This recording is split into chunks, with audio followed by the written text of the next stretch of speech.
Muy buenas tardes, bienvenidos todos aquellos que nos acompañan hoy de manera presencial y virtualmente. Muchísimas gracias una vez más.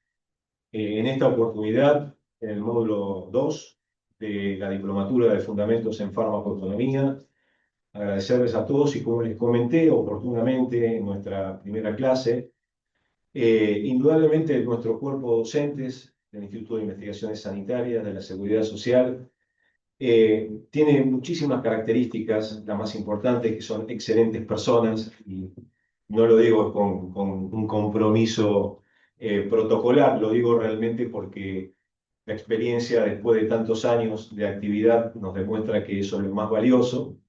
Y en otras perspectivas hablamos también de la importancia de profesionales que desde el abordaje teórico realmente estos temas, como nos convocan hoy dentro de los fundamentos de la farmacoeconomía y la estrategia y gestión en las organizaciones de salud, no solamente lo teórico, sino también lo práctico. Hoy nos acompaña el doctor Ricardo Cato Mastay, el cual ha tenido y tiene y tendrá una trayectoria excelente dentro de lo que es el área asistencial. Él nos va a ampliar, por supuesto, ha estado en una de las gestiones, a mi entender, más exitosas del área de PAMI, una de las obras sociales más grandes, en donde realmente, como digo habitualmente, que lo que se mide se hace y lo que se premia se repite. Yo creo que han tenido esta posibilidad tanto el doctor Cato Mastay como Sergio Casinotti, el licenciado Sergio Casinotti, que han estado lógicamente en ese momento, en esa instancia, en la gestión de PAMI, pero no solamente en eso, sabemos que el doctor Cato Mastay tiene su experiencia renombrada dentro de su servicio en el hospital alemán, y por supuesto como docente de otras universidades prestigiosas de la República Argentina. Sin más, le dejo la palabra y presentarlo e invitarlo al doctor Cato Mastay. Muchísimas gracias, Cato, por honrarnos con tu presencia. Muchísimas gracias. Gracias por Traga. invitarme. Hola, a ver, está muy bueno volver acá. No es la primera vez y ojalá que no sea la última, no por la organización, sino por que va pasando el tiempo y muchas veces nos puede sorprender en algún sentido. Hoy estoy contento y además estoy contento, estaba esperándolo a Sergio eh, para contarles algo interesante en este sentido, que cómo nos une la vida.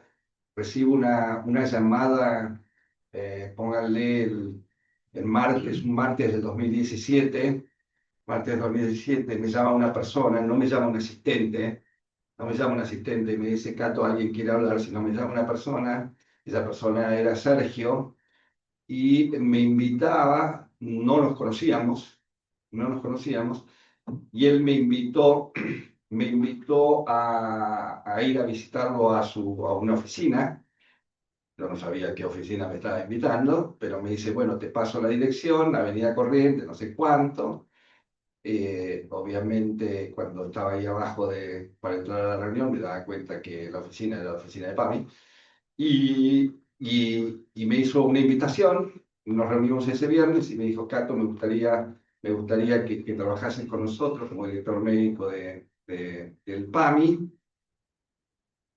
Y eso fue medio mágico, porque mi experiencia PAMI, probablemente cuando hablamos de la segunda charla vamos a tocar algunos temas que tienen que ver con el ecosistema de salud, pero bueno, fue impresionante cómo dos personas que no se conocían, y en ese momento éramos cuatro personas que asumimos la responsabilidad de PAMI y vivimos una experiencia. Yo viví una de mis mejores experiencias trabajando en PAMI, tomando decisiones, trabajamos mucho en la política de medicamentos, vivimos una discusión valiosa, siempre valiosa en esto, así que por eso también estoy muy contento, Víctor, que pueda coincidir con Sergio y que yo pueda introducir también esto, la importancia que tenemos acá. Acá acaba de llegar, así que estaba justo hablando de vos y cómo nos conocimos. A ver, es importante saber las personas, siempre es importante que ustedes sepan quiénes son las personas que les hablan y de dónde vienen, porque de alguna manera eso les puede dar, digamos, de alguna manera saber también intentar interpretar lo que uno está transmitiendo. Yo soy una persona de este ecosistema, soy una persona que no debe haber muchas personas que hayan atravesado todo el ecosistema como lo atravesé, me tocó atravesar y tiene esto que ver.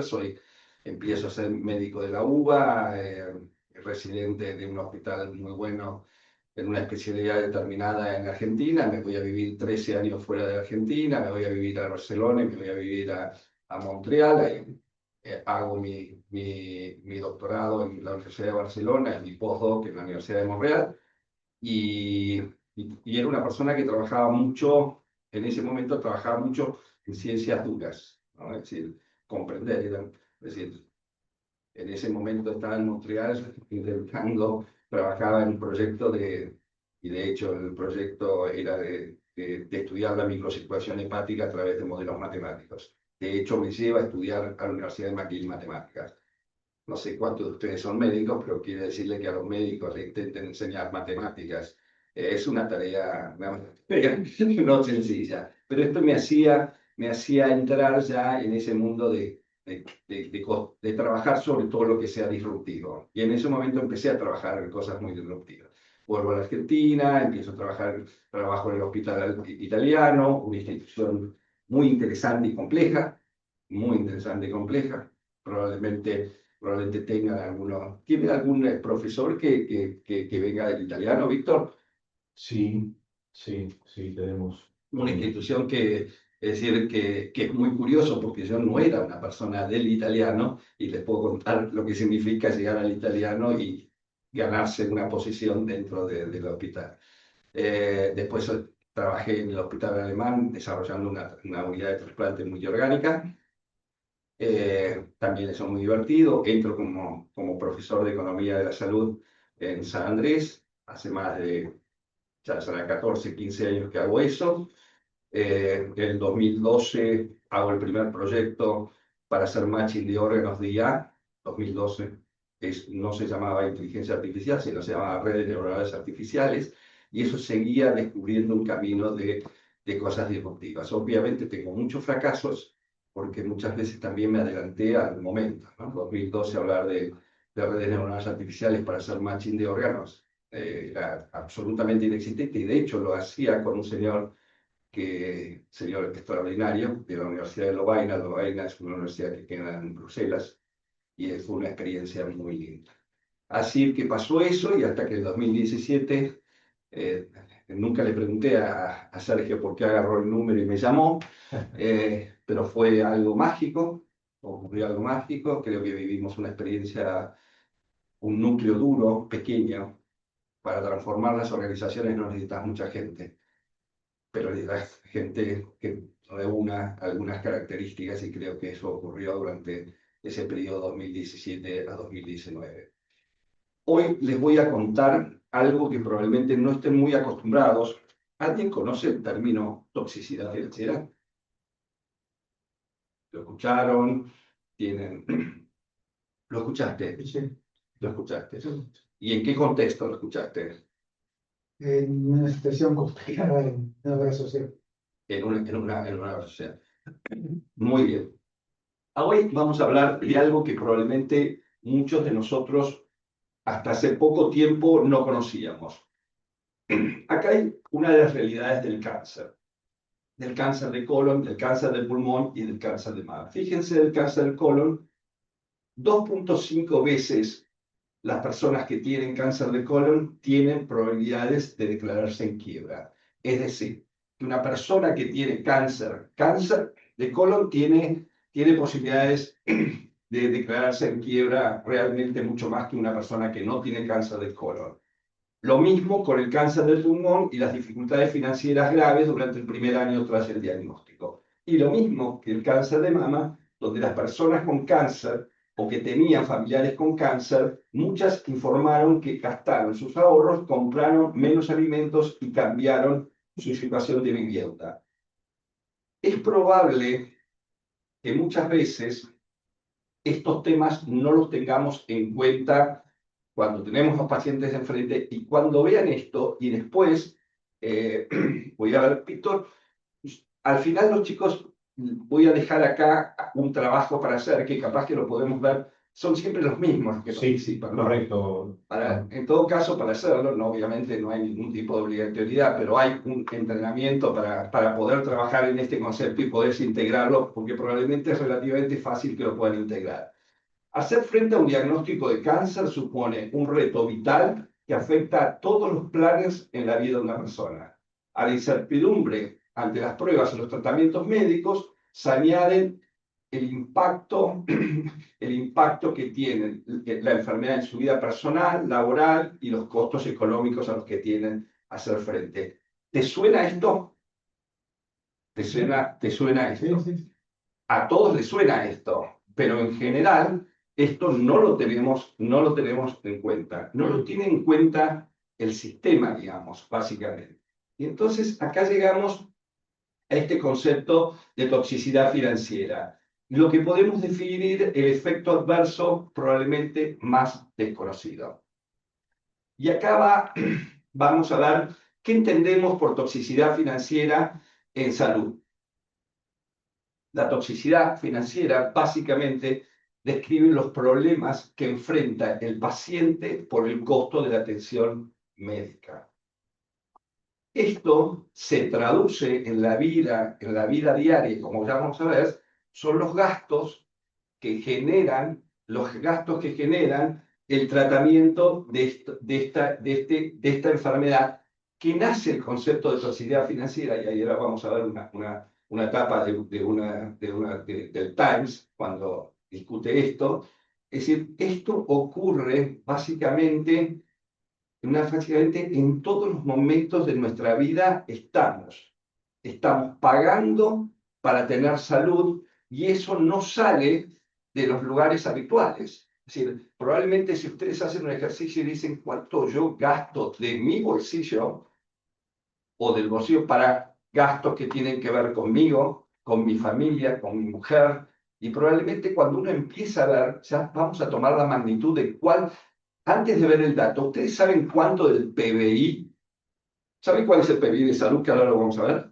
¿Cuánto es el PBI de salud en Argentina? Obviamente. ¿No es el 9%? ¿Puede ser? Perdón, Que, no te escuché bien. perdón, ¿pueden ser 9 puntos Sí, del PBI? ¿Puede ser? sí, cercano al 10% está hoy, así que muy bien, ese es el número. ¿Cuánto piensan es lo que gastamos nosotros de nuestro bolsillo para pagar gastos de salud? Ya vamos a ver que los gastos de salud son bastante amplios y tocan diferentes aspectos. Pero ¿cuánto pensamos de ese 10% gastamos de bolsillo?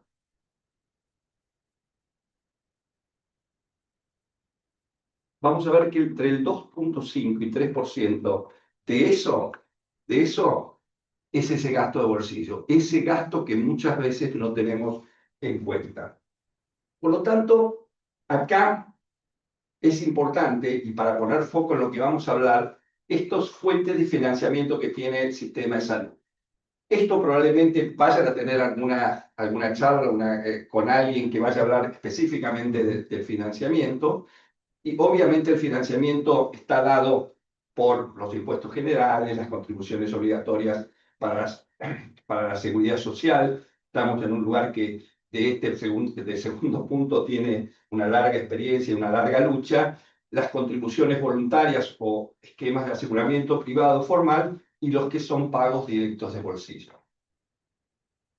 Cada vez que hay más dificultad de obtener los recursos a través de estas vías, va a tener más impacto en los pagos directos. Esto es obvio, digamos, ¿no? Y uno de los problemas importantes que tiene Argentina, y para pensar, es decir, cada vez gente que está aportando al sistema se va reduciendo. Al reducirse el aporte global, obviamente que esto hace que el sistema tenga dificultades para mantenerse. Por lo tanto, acá fíjense esto que hablamos ahora. Tenemos el gasto de bolsillo sobre los costos. ¿A qué llamamos costos indirectos y a qué llamamos costos directos? Para tener, es decir, y no tengamos vergüenza porque nos hacemos lío con esto de los costos indirectos y cuando tenemos que decir, los costos indirectos, ¿a qué se refiere ahí? Básicamente. Información, por ejemplo. Exactamente, lo que realmente gasta en su enfermedad, en los diagnósticos, es decir, todas estas cosas que muchas veces son, que para nosotros muchas veces están relacionados a los costos globales, pero muchas veces no sabemos de qué se trata. Y después tenemos, obviamente, los cambios económicos, y de cambios económicos tenemos un gran entrenamiento. Y acá va a este número que decíamos recién. Este es un esquema bastante sencillo para saber cuál es el gasto de salud. La compañera muy bien dijo alrededor del 9%. Acá es 9,4. Este es un trabajo muy bueno que hizo Vassallo y Alejandro Soris sobre el financiamiento del gasto en el 2021, y hay una nueva versión con resultados muy parecidos. Fíjense, el gasto total es de 9,4. ¿Cuál es el gasto público? ¿Cuál es el gasto de la seguridad social? Obviamente impactado seriamente por el gasto en el PAMI. Y fíjense el gasto voluntario, 2,8. Seguros de salud, de ese 2,8 es el 30, y el gasto propiamente de bolsillo es alrededor del 2%. Por lo tanto, el gasto de bolsillo es muy importante. Y este dato también importante cuando uno analiza estos datos globales, que a pesar que el país gasta más en salud, las personas siguen gastando más de su bolsillo. Por lo tanto, esta situación que hablamos del gasto de bolsillo, el aumento de los costos indirectos, los cambios económicos, llámese acá en Argentina inflación que es tan difícil de controlar, nos lleva a este concepto de toxicidad financiera. Pero lo más importante para tener en cuenta que esta toxicidad financiera tiene un impacto directo sobre el físico, la calidad de lo psicológico, en la toma de decisiones. ¿Cuántas veces ustedes en los lugares de trabajo, muchas veces la toma de decisiones está en función de lo que realmente, lo que puede y no lo que le gustaría hacer o lo que piensan que debería hacer? Entonces, y otra cosa muy importante es que muchas veces cuando uno tiene este impacto en la toma de decisión, los resultados claramente son subóptimos. Otro aspecto interesante que hace pensar en los gastos gasto de bolsillo, esto que ocurre en la Argentina. Argentina está muy entrenada de normatizar cosas que no están normatizadas, ¿no? Y entonces, cuando uno ve el tema del copago, fíjense qué interesante que el primer día hábil de octubre del 2023 entró en vigencia el honorario médico ético mínimo, definen un copago, tanto a los afiliados de obras sociales como a la medicina prepaga. Y este sistema es impulsado en ese momento por más de 30 asociaciones médicas del país. Es decir, Argentina, yo les quiero decir que yo soy de la época, no quiero involucrar a nadie en mi época, pero era de la época que el copago, si un hospital, yo trabajé en dos hospitales, en el italiano y en el alemán, y cobrar un copago era casi un pecado universal. Te podían bajar de las obras sociales, y de la obra social probablemente que estén pensando y que es la líder en algún sentido de la Argentina, cuando uno cobraba un copago, prácticamente era casi bajarte de esa obra social, y muchas veces tener advertencias al hospital de decir tal médico, esto yo he sido testigo y esto ha ocurrido. Por lo tanto, es muy importante que en Argentina tengamos que definir el marco regulatorio, que es aplicarlo de forma homogénea, porque este aspecto heterogéneo empiezan los financiadores. Esto les debe estar pasando, independientemente de donde están ustedes. Es muy difícil definir cuánto es en función de la especialidad o no de la especialidad, cuál es la región, cuál es el prestador. Y claramente, muchas veces se definen estos montos y criterios poco transparentes. Esto está ocurriendo en los hospitales que están alrededor de este lugar, digamos, ¿no? Y probablemente se puedan imaginar a qué me refiero. Acá, a 10 cuadras, hay, y prácticamente hoy, no sé si les pasa a ustedes, ustedes van al médico. Yo soy médico y médico hace muchos años y tengo muchos amigos médicos. Y en general ya la actitud es pagar un copago. Ya casi decir, me es insuficiente tener una obra social, me es insuficiente tener una medicina prepaga y que tengo que pagar un prepago. Por lo tanto, creo que es muy importante empezar a normalizar o regular los copagos para realmente reducir las iniquidades y realmente proteger a los pacientes de esta situación. Esta es la imagen que sale en el Times. En Times, obviamente que esto es una alcancía, y donde empiezan Estados Unidos a decir, tenemos un problema serio de lo que la gente gasta de su bolsillo. El gasto más importante que tiene una familia americana, ¿cuál es? ¿O cuál se pueden imaginar que es? Son los gastos de salud. Sí, salud. Salud. Son los gastos de salud. Es decir, sistemas que después podemos discutir, que tienen, es decir, que la cobertura es insuficiente, pero cuando vayamos ahora a mostrarles un ejemplo, y por eso creo que es importante, que tiene que ver con un sistema público muy bueno, o con una visión que tenemos nosotros de muy bueno como el español, nos damos cuenta que hay mucho dinero que se gasta fuera del financiamiento del sistema de salud. Y acá Estados Unidos pone alerta a este concepto. Por lo tanto, vamos a repasar juntos, y este va a ser el ejercicio. Obviamente que las diapositivas quedan acá y ustedes las podrán ver, y después, para no preocuparse qué dice cada diapositiva y el concepto de cada uno, pero va a servirles a ustedes en el ejercicio que vamos a hacer al final. ¿Cuáles son los componentes de este caso en el cáncer de mama? Cáncer de mama, los cánceres, como vieron, son las primeras enfermedades que empezaron a tratarse como toxicidad financiera. Les quiero decir que el otro día estuve charlando en el Congreso de Otorrinolaringología Pediátrico, una especialidad pequeña, importante, pero relevante y tal. Cuando ellos empiezan a ver qué hay, les quiero decir que ya hay lista de 4 o 5 enfermedades que impactan directamente en este concepto de toxicidad financiera. Creo que todas las especialidades, ustedes pueden estar pensando cuáles son estos gastos. Y fíjense, gastos pagados por las familias, gastos ocultos, ingresos perdidos, ingresos conseguidos. Y fíjense cuando vamos a los gastos de familia. Y ahí vamos a hacer pequeña información sobre los gastos médicos, los gastos farmacéuticos, las obras y equipamientos, ingresos perdidos, ingresos conseguidos. Pero cuando uno empieza a pensar todos esos gastos que estamos haciendo a diario, y lo que voy a presentar es de la Asociación Española de Cáncer. Les quiero decir que no sé cuántos de ustedes están familiarizados con el sistema de salud español. El sistema de salud español público es muy bueno, tiene un nivel de cobertura muy bueno, y los grandes hospitales españoles son del sector público, ¿no? Entonces, y yo, de haber vivido 6 años en Barcelona y haber utilizado los hospitales para la familia, a nadie se le ocurre ir a una institución privada para atenderse nada.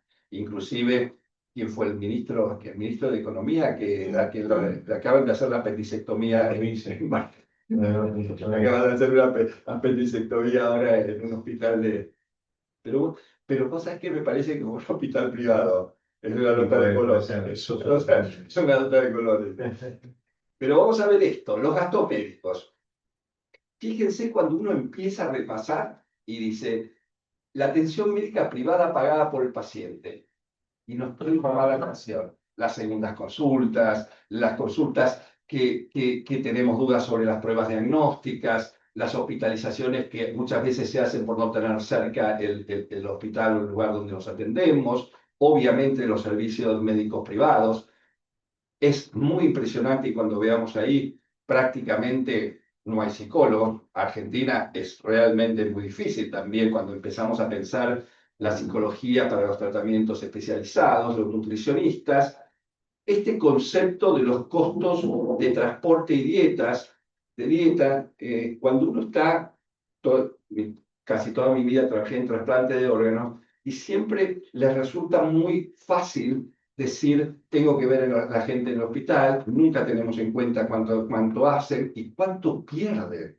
Sí, y ahí vamos a un gasto que no está tenido en cuenta. Cuando vos sacás a un paciente de un sistema laboral, hay mucho dinero que se pierde, pero no solamente en el paciente, sino lo que hay alrededor del paciente y para mantener al paciente en este. Probablemente no los tengamos nunca en cuenta. Y fíjense en estos datos, el 50% asumen gastos superiores a 1.000 euros. El 30% paga por servicios que están cubiertos por la sanidad pública. Es decir, que a pesar de que la sanidad pública, el porcentaje es muy alto.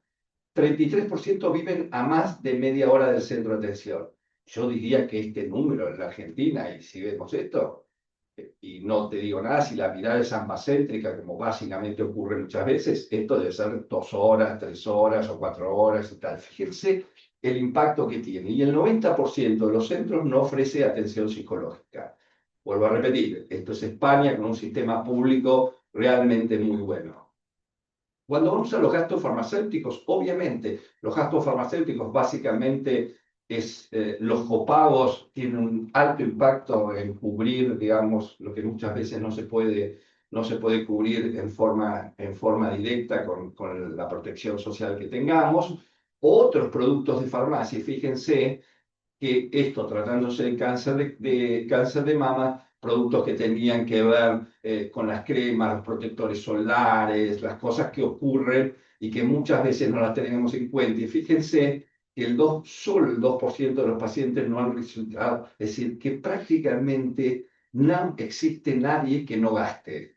Por lo tanto, esto hay que tenerlo en cuenta. Y fíjense, el 33% han gastado más de 1.000 euros. Y dos componentes claves, sin lugar a dudas. Una, la duración de la enfermedad, obviamente, y el otro, el nivel de estudios y recursos del enfermo. Con mayores ingresos y nivel de estudios, mayor gastos en productos farmacéuticos. Fíjense que hay.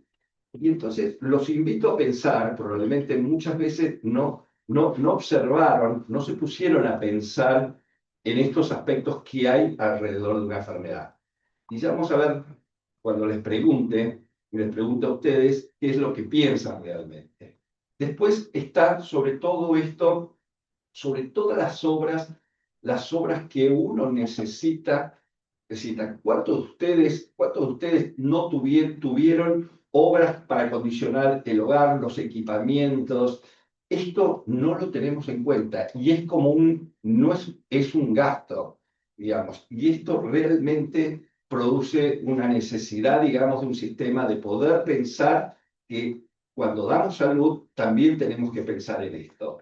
Los personal contratado para cuidar al paciente, el personal contratado para externalizar los trabajos, realmente el impacto es enorme. 1 de cada 4 entrevistados perdieron la autonomía tras el cáncer. El 25%.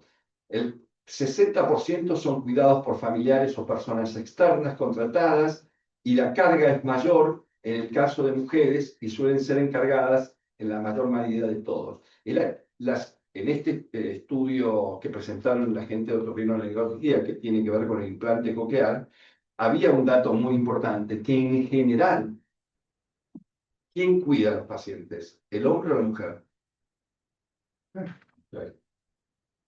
Casi no nos queda duda, es decir, no nos queda duda que siempre la mujer es la que está siempre cuidando a la persona, a los hijos, a los familiares y tal, ¿no? Entonces, este es un tema a tener en cuenta. Después, veamos esto, que es rápidamente por el más y por el menos.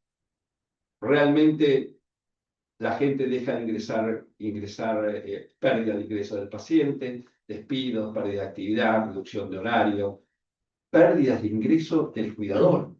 Y eso no lo tenemos en cuenta, digamos, porque no solamente el paciente está enfermo, sino esa persona, esa mujer que muchas veces también tiene que dejar de trabajar y está sometida a despidos, a pérdida de actividad, horas perdidas y reducción de horario.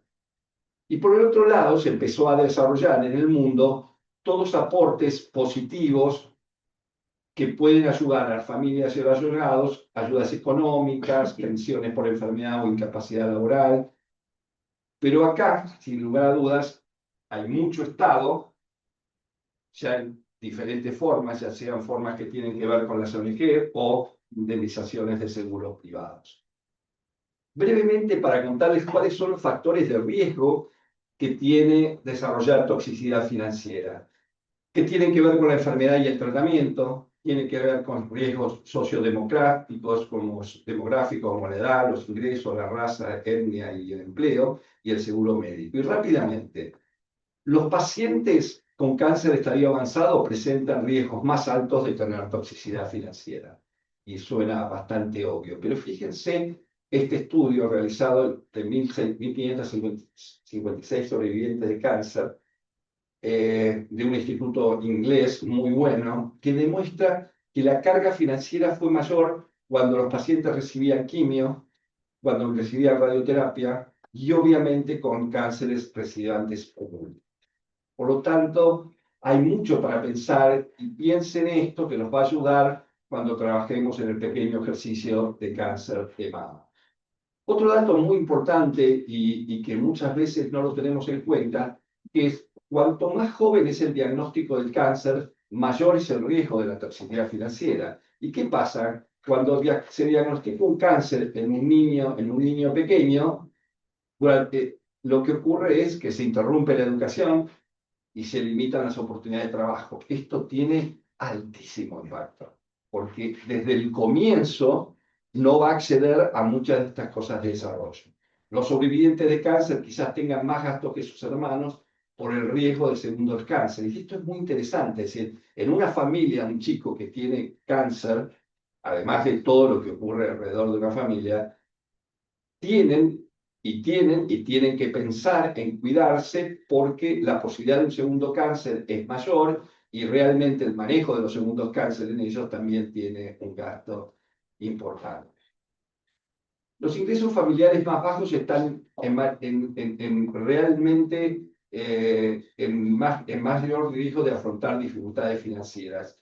Es decir, obviamente, y esto le podrá ser muy obvio, pero creo que es muy importante cuando ustedes trabajan con enfermedades crónicas y de larga data, a tenerlo en cuenta. Y después hay un dato muy importante, que hay un fuerte vínculo de la raza y la etnia con las disparidades en los desenlaces de salud relacionados con el cáncer e incluso con la supervivencia. Por lo tanto, hay todo un marco muy importante alrededor de los factores de riesgo que ponen a esto. Y el último punto, cuando está terminando esta parte, los pacientes que no poseen cobertura médica obviamente están en alto riesgo de sufrir numerosas experiencias adversas.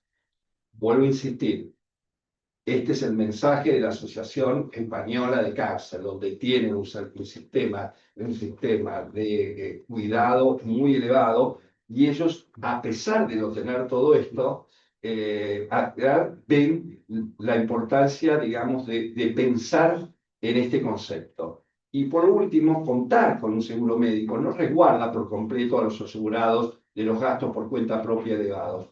Por lo tanto, esto es lo que vivimos todos, independientemente del sistema de seguridad social o de prepaga, que lo podemos tener, pero muchas veces tenemos que pagar. Y acá voy a un concepto, como ustedes conocen este concepto, ¿alguien hace un concepto de orientación financiera? Pienso en esto. ¿Alguno de ustedes cuando termina, esto yo lo puse tanto en el hospital italiano, pero más en el alemán, porque fue los últimos 20 años donde estuve, lo pusimos en marcha. Este concepto de alguien usa, yo le doy una noticia a alguien, usted tiene un cáncer. Le dicen, el paciente y la familia están impactados porque tienen el cáncer, o tienen la necesidad de poner un implante coclear, o tienen la necesidad de recibir una prótesis X. ¿Qué hacen con el paciente? El paciente se da vuelta y dice, ¿y ahora quién le digo esto? ¿Qué tengo que hacer? ¿Tengo que hacer? ¿Cómo lo voy a cubrir? ¿Quién lo me va a cubrir? ¿Cuáles son los derechos yo adquiridos para cubrir esto? Y este es un concepto muy bueno y que creo que vale la pena. Esto realmente, este es un proyecto que empezó fuertemente en Estados Unidos y fue presentado en el 2023, por lo tanto no tiene. que donde demuestran los estudios que los programas de orientación financiera ayudan a las personas con cáncer y cualquier enfermedad crónica que estamos discutiendo y a sus cuidadores a ahorrar dinero y mejorar la calidad de vida. Yo creo que ningún paciente, ¿quiénes son médicos? ¿Son todos médicos ustedes? ¿O son, no, de diferentes cosas? ¿Qué son? Yo cosmetología. Bueno, con alguna especialidad importante, Auditoría médica. auditoría médica, Licenciado en Administración. licenciado en administración, Yo estoy en Relaciones Internacionales. relaciones internacionales, Politólogo. politólogo. Mira, qué interesante, ¿eh? Economistas. Economistas, contadora. Contadora, es muy interesante, está muy bueno que sea muy variado, digamos. Es decir, ven el problema de diferentes lugares. Yo lo que le digo es, creo que nadie orienta, después de darle la peor noticia de su vida a un paciente que dice que tiene cáncer, decirle, bueno, ¿y qué ahora hago? Pero no me cuentes que tengo que tratarme como tengo porque voy a recibir esa información y vos me la vas a dar y el equipo de ustedes. ¿Qué hago con todo lo que tengo alrededor? ¿Qué hago? Digamos, ¿qué hago si viste el señor que está ahí al lado y si ustedes participaron alguna vez en una reunión de este tipo, no sabe quién le va a cubrir, no cómo se lo va a cubrir, si le va a alcanzar, no le va a alcanzar? Es una tragedia adicional. Por lo tanto, acá pensemos, esta paciente recientemente, y es el caso que va a quedar para que ustedes lo vean, recientemente diagnosticada con cáncer de mama, ella y su familia están preocupadas por cómo pagará el tratamiento que incluye quimio, cirugía y medicación.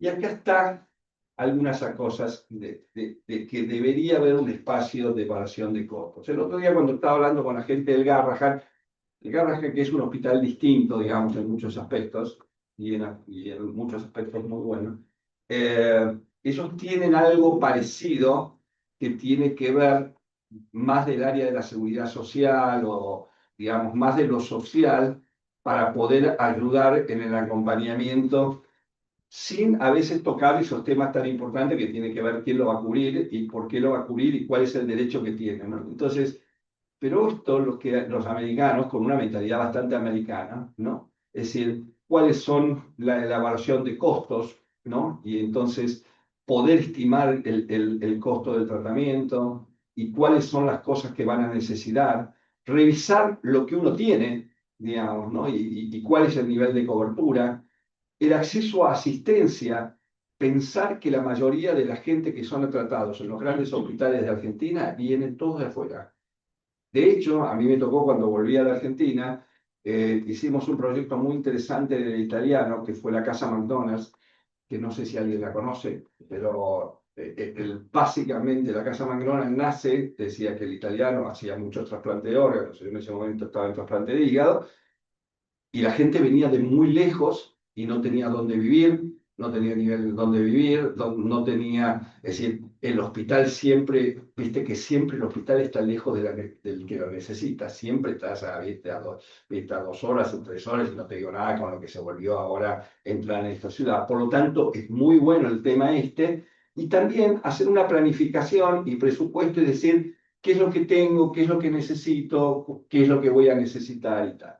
Por lo tanto, esto que probablemente ustedes lo estén escuchando ya por primera vez, ya esto tiene un metaanálisis. Digamos, todo esto que uno dice, ¿saben lo que es un metaanálisis?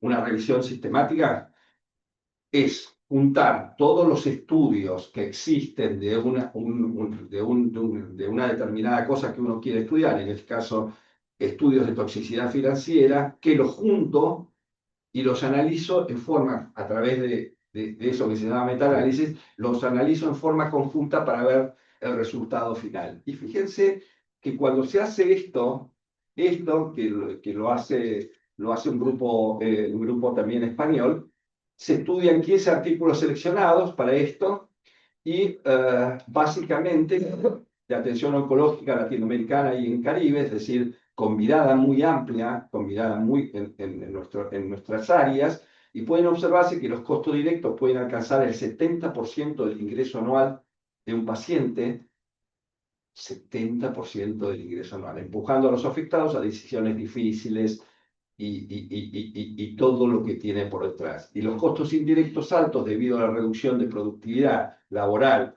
sin contar con los cuidadores, quienes a menudo deben dedicar tiempo y recursos al cuidado. Por lo tanto, ya hay mucha información. En medicina, cuando aparece una revisión sistemática, empieza a solidificar el conocimiento. Muchas veces podemos discutir, y los que auditan procesos dicen, bueno, porque la evidencia no es suficiente y tal. Una buena respuesta ante un hecho. Cuando empieza a haber evidencia y tal. Y cuando hay ya revisiones sistemáticas y uno evalúa un número importante de casos y utiliza tecnologías que relativamente son sencillas, se empieza a decir, ah, bueno, esto tiene una importancia real. Por lo tanto, esto los voy a invitar a que lo puedan trabajar en casa y que capaz que la semana que viene podamos utilizar los primeros 5 minutos para escucharlos. Pero esto es un ejercicio relativamente sencillo. Fíjense, el punto 1, identificar los centros de gasto relacionados con el cáncer de mama. Es cáncer de mama, pero cualquiera de ustedes, si trabaja en una patología de alto impacto, puede utilizarlo. Lo que pasa es que muchas veces hay que tener los datos para decir cómo es el seguimiento de un paciente y tener. Por lo tanto, no es tan fácil toda la información. Pero fíjense, distinguiendo los gastos directos, básicamente los que paga el paciente y su familia, de los gastos ocultos, esfuerzo asumido por las familias que no contratan a una persona externa para cuidar a la persona enferma, sino que asumen a dicha tarea. En los gastos ocultos hay muchísimo dinero invertido y son muchas veces los que no contamos. Y esto el sistema no pregunta tanto, decir, pero muchas veces tenemos un cuidador que viene durante determinadas horas, digamos. Esto es muy importante. Identificar las pérdidas de ingresos con el cáncer de mama que produce a la paciente y a otros miembros. Esto es muy sencillo. Es saber que el paciente deja de trabajar si el paciente sigue recibiendo su salario, durante cuánto tiempo recibe ese salario y cuál es realmente el impacto, no solamente del paciente, sino siempre integrar a la familia y a todos los cuidadores. Cuantificar económicamente dichos componentes de manera que el índice de toxicidad sea el total de los pesos perdidos por la familia afectada por el cáncer de mama, lo que incluye los pesos gastados por el paciente a los que se asuma los ingresos perdidos por el hogar. Esto que puede así, leído rápido, no sea fácil entendido, es realmente saber la realidad de lo que le ocurre a la familia. Cuánto es lo que pierde, y cuánto es lo que va a necesitar para poder mantener, digamos, el tratamiento. Y no les digo nada si las determinadas patologías requieren, no es lo mismo, acá hay uno de los compañeros hace hemato-oncología, hay muchas enfermedades que son de difícil manejo y muchas veces con gastos, digamos, gastos mucho más importantes que otras enfermedades. Si vos decís, yo tengo una enfermedad en cáncer de mama, tengo que tratar un cáncer de mama o tengo que trabajar una enfermedad hemato-oncológica grave, probablemente la hemato-oncológica tenga un consumo de tiempo, de medicamentos, de internaciones, de tratamientos sofisticados y tal, que otro. Y esta es una realidad y que probablemente ustedes la puedan expresar. Y después analizar la relación entre variables sociodemográficas y la enfermedad, la edad, la educación, la presencia no un seguro, los años desde el diagnóstico de la enfermedad y el esfuerzo económico realizado. Este es un ejercicio sencillo que creo que no es necesario para... ¿Cómo es la evaluación final del curso? Tiene un trabajo práctico. Bueno, este solamente nos quedamos contentos nosotros, ¿vale? Es decir, que lo pueden hacer, que lo puedan pensar, que lo puedan compartir. Víctor, ¿tiene algún espacio que los chicos trabajan en forma conjunta o No. trabajan solos? No, en general la cocina es individual, teniendo en cuenta las características de lo híbrido, ¿no? Ese es el tema. Quizás a lo mejor podrían haberlo hecho en Zoom, pero en esta oportunidad. No, solamente para preguntarlo. Solamente lo que puede ayudar es que se pregunten. Sí, sí, sí, esa es la idea también. Claro, se pregunten y queden ese canal abierto y digan, mirá, yo tengo esto, ¿qué están pensando? No puedo no entender mucho, ¿cuánto es el dinero?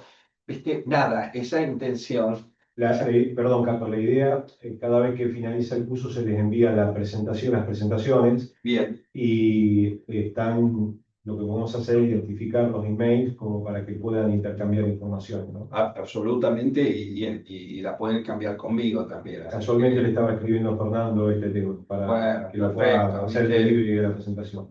Y bueno, hay mucho trabajo por hacer para mejorar la situación actual, pero lo más importante en estos temas es que hoy empezamos la charla y dijimos, ¿quién escuchó toxicidad financiera? ¿Quién? Y él, con mucho sentido común,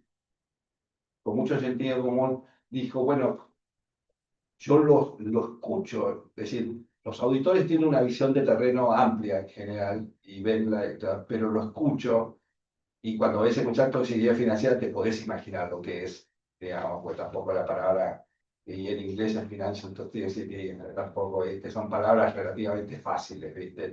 No esconden, digamos, algo que capaz es difícil, pero es muy importante que la empecemos por visibilizar, y todos tenemos que tener claro que gastamos de nuestro bolsillo un porcentaje muy importante de salud, y que eso debe formar parte de cuando calculamos, cualquiera de ustedes responsables de organizaciones, de servicios y tal, deben pensar lo que impacta en la familia, en el paciente y en la familia, cualquier estrategia terapéutica que les vamos a ofrecer. Por lo tanto, tengámoslo en cuenta y ayudemos que el sistema también pueda ser sostenible entre todos. Gracias.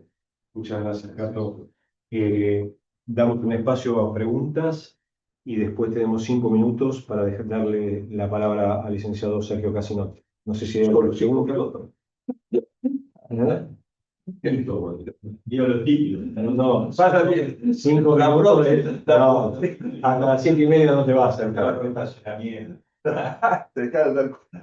¿Algún comentario? Sí. Yo tengo una pregunta acerca de este gasto, digamos, oculto en el PBI. Digamos, si dentro de todos esos factores que forman el gasto personal, Sí, están incluidos también los gastos perdidos o ahí no. Eso es el activo, el gasto activo que hay en el exactamente. PBI. Sí, a ver si comprendo bien. Vos decís que el 2% que vos tenés, el 2,8 que lo desagregás y que es seguro, Claro. un pedacito y gasto de bolsillo, Sí. el gasto, y la pregunta ¿cuál es? El gasto de bolsillo. Que, digamos, en ese gasto de bolsillo, sí, digamos, no hay una medición de lo que son las pérdidas de la persona por la laboral o Absoluto. personal. Nada de esto es tenido. Es decir, esto es una bolsa que se resumen hoy con pagos de gasto de bolsillo. Y creo que es la manera que el mundo lo expresa. Por lo tanto, no está desagregado, Claro. y el ejercicio capaz que podemos ayudar al sistema y a la gente es poder desagregarlo para cuál ver de facto. ¿Trabajás en trasplante de médula? No, lo vamos muy bien hoy, pero No, poquito estamos trabajando sí, en bueno, la parte de gestión. Conozco la historia de Ramos Mejía, los múltiples esfuerzos por Claro. Ahora lograrlo. estamos en el cuarto esfuerzo. El cuarto esfuerzo. Vos sabés que hay un caso, para que tengas en este sentido de cómo, es decir, soy un promotor de hace mucho tiempo de trasplante de médula ósea autólogo en forma de atención domiciliaria. Algo que podía sonar como raro y poco alcanzable, esto ya está ocurriendo en el mundo, y el paciente está 2 o 3 días en momentos importantes y que tiene que ver con la infusión y tal, y después el paciente se va a casa. En esos esfuerzos también ayuda a reducir el costo es decir, nosotros hacemos pocos esfuerzos para intentar ver cuál es la mejor manera de tratar a los pacientes y a las familias, ¿viste? Sabemos que los hospitales mandás al paciente al hospital y está 40 días y te dan lo normal, que los pacientes estén mucho tiempo en los hospitales y muchas veces es porque no hablamos. Y a mí me gusta mucho la especialidad que tenés y yo creo que una de las especialidades que más necesita como miradas, buenas miradas de gestión y administración, ¿no? Porque esto que nosotros estamos haciendo, yo estoy ayudando a una chica que se llama Silvina Palmer, ¿reconoces? A Silvina Palmer, que el poder hacerlo del británico, porque le digo, que cuando nos demos cuenta de lo que somos capaces de ahorrar, de que el paciente esté poco tiempo en el hospital y que esté muy cuidado en su casa, porque obviamente ahora hay tecnologías y hay que tener mucho para monitorizar tiempo real a lo que ocurre. Yo creo que hay que intentar que gastemos, tenemos que trabajar contra el gasto de bolsillo.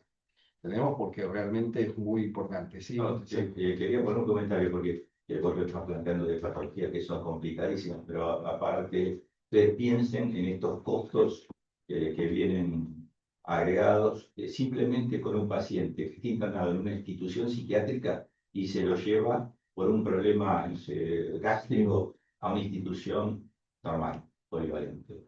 Bueno, la clínica debe decir, yo a este señor solo no lo quiero, acompañamiento a las 24 horas. Y hay que orquestar todo eso desde la familia para que tenga la contención, porque la clínica no va a poner a alguien al lado para cuidarlo las 24 horas. Y no sabe qué puede llegar a ser ese paciente psiquiátrico. Pasa todos los días y eso arma un desbarajuste familiar y un incremento del gasto terrible, ¿no? Por eso yo, para bajarlo a patologías más sencillas. no, pero además, bueno, y el tema de salud mental, te digo, el tema de salud mental y el cuidado. Bueno, ahora vieron que empezó ojalá que sea un buen proyecto el de salud mental y que mejore, pero son situaciones, esta la que plantea Sergio, son situaciones que ocurren siempre, ¿eh? Y vamos a la salud mental, pero también de repente hay pacientes que no los podés, necesitas alguien que los cuide. Y cuando se dan vuelta, ¿viste? Miran a las mujeres de la familia, si no hay mujeres de la familia, hay que contratarlas, y la gente hace un esfuerzo enorme. Muchas veces la gente hace un esfuerzo enorme para poder alcanzar el cuidado de un ser querido. Porque la verdad yo estoy convencido, ¿viste? Que nosotros somos una sociedad con algo, ¿viste? Con esa cosa de ayudar y de querer hacerlo, pero muchas veces hay que hacerlo y hay que trabajar sobre eso, hay que trabajar sobre los copagos, hay que trabajar, ¿viste? Pues si no, ¿viste? Ahora Sergio, pues, ¿viste? No sé, él o sigue siendo un gran administrador y cuando vas a la obra social y decirle cuánto es el porcentaje de dinero que va por fuera de lo que da la institución. Y a veces es muy difícil calcularlo, ¿ah? Porque en el fondo, ustedes van a los médicos, van a médicos, acá hay gente muy joven que debe ir a ver, ¿viste? Una vez, pero cuando vas a los médicos, ¿ustedes no sienten que el copago se volvió casi obligatorio? Sí, ya es costumbre. Lo que ¿No? pasa es que el copago también surgió como un parche económico para los médicos que las asociaciones pusieron porque se le venía el mundo abajo. Absolutamente, porque ahí podemos discutir, Recargaron todo sobre la gente. ¿viste? Y podemos decir el 70% del burnout de los médicos, ¿viste? Todo eso es cierto. Eso no le he hecho la culpa a los médicos. Digo, No, yo tampoco. las asociaciones hicieron la más fácil. No, pero Cobremos de la gente. lo que quiero decirte es que hay una razón de ser y que la razón es cierta, pero vos tenés que construir de otra manera, porque vos no podés de un día para el otro, decir, che, a partir de mañana Sí. le dejo libertad para que ustedes Claro. cobren lo que les parezca. Y yo te digo que empiezo a ver, y yo voy a mi médico de cabecera, pues mi mujer y yo vamos al mismo médico de cabecera, capaz que lo tendríamos que cambiar, pero bueno, ya está, que va a cambiarlo. Vamos al médico de cabecera y a mí me sale pagarle. Por eso también, ¿no? Es decir, porque en el fondo los médicos es el lugar, si vos me decís cuál es el problema más grave que tiene el sistema, probablemente sean los recursos humanos, ¿viste? Porque los recursos humanos no da más, digamos. Entonces, y cada vez nos enfrentamos, pero tenés que animarte a decir, sí, esto es un problema, ¿y cómo lo solucionamos? Porque lo que está pasando es que cada uno sálvese quien pueda, ¿eh? Sí, perdón, doctor, la pregunta iba a ir por ese lado, o sea, en el marco, digo, de este concepto de toxicidad financiera, ¿qué devenir le ve usted en este contexto de baja del gasto general, de salud o sistema de salud argentino? Está bueno lo que preguntas. Yo creo que es, como te decía al final, si nosotros visibilizamos la situación, se empieza a solucionar el problema. Si nosotros pensamos que el problema no existe, nos damos cuenta y tal. Entonces, cada uno de ustedes, y mismo ahora en reuniones y tal, y vos ves, y vas a una cosa, y en todos los lugares tenemos enfermos, la gente, uno dice, sí, ¿qué haces? Vos sabés que a mamá le pusimos un cuidador, viste que eso lo escuche, cuidador, y vos decirle, hacé un ejercicio, viste, hacete un pequeño ejercicio de todo lo que significa eso, y vas a decir, wow, esto es dinero que el sistema no paga, que lo paga el individuo en forma individual, y después decís cuáles son los recursos para pagarlo. Me parece que instalarlo y visibilizarlo ya va a ser parte de la solución va a ser eso. Empezar con un estado ausente, Bueno, cada vez está más retirada. bueno, Yo te puse el ejemplo de España, que la salud es pública. absolutamente, Acá está el Estado atrás. El Estado prácticamente, absolutamente. Yo creo que todavía tenemos una parte de Estado, menos, pero, ¿y por qué te lo digo, no? Porque no es una. Yo trabajé durante, no sé, 30, viste, no sé, habré trabajado 20 años, 25 años acá en Argentina en trasplante de órganos. Todos los pacientes que necesitan un trasplante en Argentina está cubierto por el Estado. Todos. Hoy. Y algo, pero hay que ver la población, o sea, ya me está hablando de una población que es significativa hasta por ahí nomás. bueno, es la que necesita un tratamiento de altísima complejidad. Yo entiendo, acá lo que menos sufre es el mercado, porque yo trabajo en un hospital público, realmente el paciente que va, la mayoría son todos de Gran Buenos Aires, del interior y de afuera, Sí. todas sus necesidades son satisfechas. Menor, el mayor tiempo posible, pero se les satisface. Pero hay un montón de gente que no tiene esa posibilidad. No, a ver, no puedo estar más de acuerdo con vos. Es decir, estoy de acuerdo que hay una inequidad, digamos, una equidad, es decir, el acceso no es igual para todos.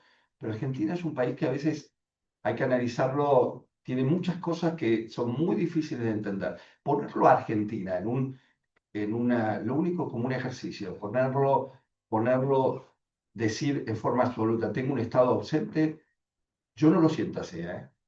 Y me dediqué es decir, fui yo personalmente el que hizo los presupuestos de trasplantes, fui el que discutí con las obras sociales, fui el que discutí con el Estado, y vos decís, bueno, en algunas cosas el Estado, y estoy hablando desde Jujuy hasta Tierra del Fuego, ¿eh? No digo, en muchas otras cosas no, es decir, por lo tanto, para no tener una sensación de que si uno dice tenemos el Estado absolutamente ausente, nos damos vuelta y decimos, bueno, ¿y ahora qué hacemos? ¿No? Que Esa es solamente, la diferencia de decir, yo trabajo en Cava, el gobierno de la ciudad está presente, no está totalmente, tiene muchas Sí. carencias, pero reconozco que las necesidades se les satisfacen a los pacientes. sí, Las mayorías, no puedo hablar del gobierno nacional porque yo no, la verdad que he trabajado en provincia y realmente sí, lo puedo decir porque yo fui director de un hospital en provincia y realmente el Estado está ausente total. ¿No? Nosotros traíamos de las obras asociadas del hospital, llevábamos a médicos, cada uno de su lugar de trabajo llevaba elementos, medicamentos, todo para darle a la gente porque realmente el Estado está ausente. y además tu experiencia es tu experiencia, digamos, por lo tanto eso es algo, pero bueno, creo que tenemos que trabajar todos juntos en esto. Bueno, perdón porque capaz que pasa. Doctor Bastain, muchísimas gracias. Muy amable. El tema da para debate. Bueno, buenas tardes, gracias por la invitación. Creo que las presentaciones ya vistas las había hecho con anterioridad. Una breve mención para el doctor Bastain, Cato, para todos los que lo queremos y lo conocemos. En la gestión yo pasé cosas bastante difíciles más allá de lo laboral, sino de lo personal. Y tener a un Cato al lado, que cuando te abraza parece que se pasó todo, que se acabaron los problemas, es algo que yo valoro eternamente y siempre se lo agradezco, porque pero es real, lo que te digo es real, porque pasé situaciones personales de pérdidas difíciles. Así que eso al margen. Lo que no me dieron la práctica. Hoy nos invirtieron un poco los roles para hacerme lo difícil, se ve que el vicio, Oscar, yo siempre hablo de financiamiento y Cato habló mucho de números, así que cambiamos un poco. La idea era hoy darle algunos conceptos generales del medicamento, a ver si vamos aclarando distintas posturas, y tocar algunos temas de financiamiento, y en la segunda clase, que sería el martes que viene, ahí tratar de profundizar más el tema del PAMI, donde para que ustedes sepan bien en qué gasta, en qué no gasta, cuánto, y las dificultades que está atravesando en este momento.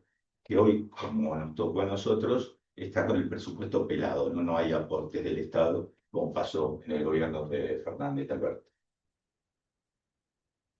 Yo no sé qué vieron o no, sé que vieron el sistema de salud, sé que vieron parte legal, y bueno, yo escuché a Cato atentamente, pero un poco para resumir, ¿no? Cuando uno habla de farmacoeconomía, ¿de qué está hablando? Y bueno, fundamentalmente tiene que analizar la minimización de costos, ¿sí? Los efectos, hay iguales efectos terapéuticos, los análisis de costo-efectividad, los años de vida ganado. Esto ustedes van a tener clases especiales donde le van a enseñar qué son las cuales, qué no son. Todas estas cosas las van a tener minuciosamente y con las fórmulas y como corresponde. Y el análisis de costo-beneficio en unidad monetaria.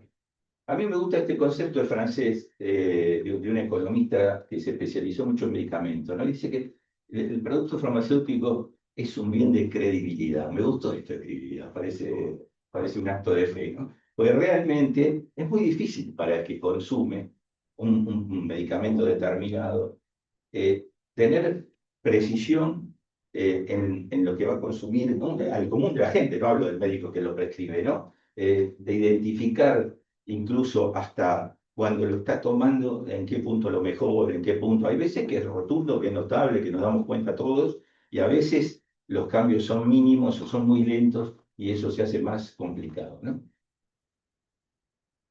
Siempre el medicamento en general en el mundo, y esto no hablo solo de Argentina, tiene una fuerte intervención estatal.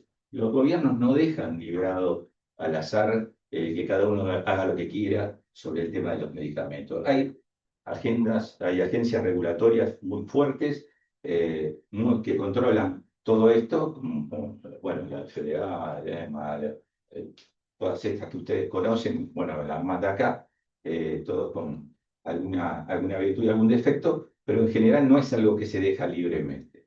Después están las protecciones que los laboratorios tratan de imponer para que puedan seguir avanzando, incentivando todas esas investigaciones y lanzando productos nuevos en el mercado, que es complicado porque después vemos como en países como el nuestro, cómo lo financiamos, ¿no? Ya vamos a llegar a financiamiento.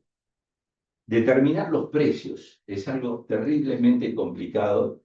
Hay una estructura de costos, todos los laboratorios manejan estructura de costos. Yo les voy a, la última pantalla que les voy a mostrar, tomé el ejemplo de Keytruda para que ustedes vean la diferencia enorme que puede haber de una punta a la otra en los precios.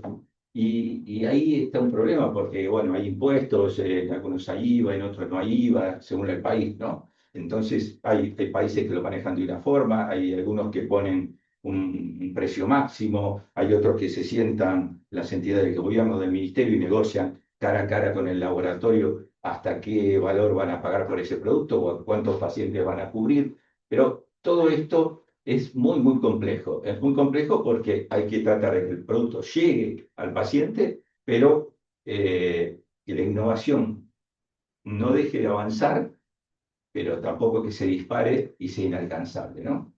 Y acá el otro jugador importante es los seguros de salud, porque como en general el paciente no lo paga y muchas veces el médico tampoco sabe con precisión el precio de ese medicamento, bueno, a veces se producen distorsiones. Yo no sé si Víctor le comentó o no, yo nosotros tenemos una empresa que hace auditoría de prescripciones médicas, de prestaciones médicas de todo tipo, discapacidad, auditoría de terreno, algunas obras sociales grandes como APRO, como PREA, de Santa Cruz, no sé, y fundamentalmente estos últimos años, era un tema que yo no quería ingresar tanto, pero me lo pidieron, nosotros auditamos alto costo, y vemos las enormes diferencias, los ahorros terriblemente grandes que se producen auditando quizás en una obra social que tiene 600.000 pacientes. Voy a dar un dato concreto: 11 pacientes oncológicos en febrero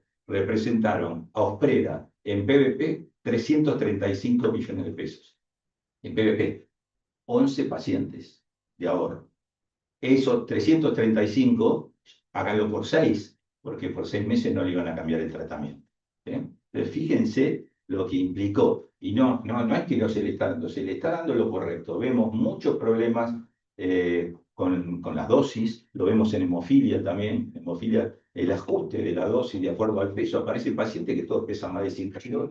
Entonces, bueno, ojo con todas estas cosas, ¿no? Nosotros tenemos la estructura de auditores, tengo más de 30 auditores, y lo tenemos separado todo por patología. Entonces, el que hace tumores sólidos, hace tumores sólidos, blando, hemofilia, artritis reumatoidea, el que hace neuro no hace dermato, el que hace dermato no hace otra cosa, ¿no? O sea, son todos grupos de médicos, varios, en cada una de las patologías. Entonces, cuando nosotros trabajamos siempre sobre los sistemas de la obra social, para que sea todo bien transparente, vean cuándo recibimos, cuándo devolvemos, se hace un dictamen, el dictamen lo firma el médico, se habla con el médico prescriptor, no se cambia de prepo compulsivamente, sino que el médico nuestro se comunica con el prescriptor. A veces es más fácil, a veces es más complicado, pero bueno, estamos en una situación financiera compleja. Le decía hace un ratito, yo en el 2001 era presidente de Unión Personal, fui 11 años presidente de Unión Personal. Y yo no recuerdo, y lo he hablado con unos cuantos colegas míos, que la situación en el 2001 financiera fuera peor que la de este momento. Para mí, en este momento hay un desfinanciamiento mucho mayor. La mayoría de obras sociales importantes, la que no pierde 4.000 millones, 5.000 millones, todos los meses. Y los gremios están saliendo a inyectar dinero, los que pueden, para que las obras sociales puedan seguir funcionando como puedan, con las restricciones que tienen. Tienen restricciones los prepagos, tienen restricciones ODE, hablamos de los copagos, ¿no? 20.000 pesos una consulta a una de las 3 mejores profesionales de diabetes en Argentina. 20.000 pesos, $14. Es imposible que el sistema funcione, ¿no? Realmente estamos hablando de nivel top médico, no alguien que se recibió hace 3 días, ¿no? Entonces, realmente es complicado. Pero volviendo al tema de medicamentos, esta relación hace más laxo el consumo en muchos de los casos, no siempre. En general, esto es otra realidad para recordarles y enfocarlos, ¿no? Porque después van a seguir todas las clases posteriores viendo estos temas. Los medicamentos se comercializan a nivel mundial, son muy parecidos en cualquier parte del mundo. Hoy está todo muy globalizado, así que más o menos son los mismos. Les hablaba de las políticas para regular los precios que antes les comentaba. Algunos fijan estos precios máximos, otros entran en la negociación, otros dan un reembolso o alguna otra de las técnicas que se utilizan, o precios de referencia, como nosotros poníamos en algunos de los lugares que estuvimos, ¿no? Después, otros países como Reino Unido, como Alemania, trabajan muy bien el tema de las ABAC, de los años ajustados por calidad, y este criterio que está basado en el valor también es un criterio muy francés. En general, son muy pocos los países que lo usan, pero los franceses lo están manejando bastante, donde ellos priorizan más el valor que prestarle tanto atención a las demás componentes de esa investigación, el desarrollo, la fabricación, donde realmente lo que priorizan es el valor. ¿Cuál es el resultado que me va a dar esto? Esto, la verdad, yo solo sé que lo está haciendo en Francia únicamente, ¿no? Después, bueno, la otra forma es importarlos. Acá se hizo algún intento, la provincia de Mendoza, la Obra Social, el Ministerio trató de traer algunos productos de la India. 3, 4, quiso traer más, ahora parece que se paró todo, no está avanzando demasiado con esto. Tengo que tener una reunión con ellos a ver cómo sigue esto. Y después algunas herramientas como el riesgo compartido, que para otros países es muy normal. Esto quizás cuando lo hablamos con laboratorios multinacionales es más fácil, todo que Cato lo conoce muy bien el tema, ellos están más acostumbrados a trabajar sobre el seguimiento del paciente, un tercero independiente que haga la auditoría y esa auditoría de la evolución del paciente, que será mensual, bimestral, trimestral, como sea, se le informa al laboratorio, se le informa al financiador y se dice, bueno, vamos a probar con esto, lo vamos a probar por tanto tiempo y después vamos a ver si lo incorporamos o no lo incorporamos al Bademecum, porque lo que no podemos hacer es incorporar libremente. Pero nosotros, cuando estuvimos juntos en PAMI, el primer paso era siempre el área médica. Si el área médica, si la gerencia médica, la dirección médica decía, este producto no es para ser incorporado, no llegaba nunca a la discusión administrativa del precio, porque el que tenía la prioridad era, como tiene que ser, la dirección médica. Si la dirección médica decía, este producto sirve, no va a traer beneficios, es costo efectivo, bueno, ahí después pasaba, se subía al ring con el área administrativa y se negociaba el precio a las piñas, como se podía. Pero no eran negociaciones fáciles. Pero lo importante es esto, ¿no? Pongamos a caballo adelante el carro. Realmente primero veamos la efectividad médica, el costo de efectividad médica. Y los ensayos clínicos, que indudablemente son necesarios para sacar cualquier tipo de producto, pero bueno, también tienen sus limitaciones, ¿no? No es que el ensayo clínico no va a cerrar todas las variables que pueden componer el costo final que va a tener un medicamento para justificar si lo vamos a agregar al Bademecum o no lo vamos a agregar. ¿Qué está pasando en el mercado? Hoy es dificilísimo que un financiador incorpore productos nuevos, ¿no?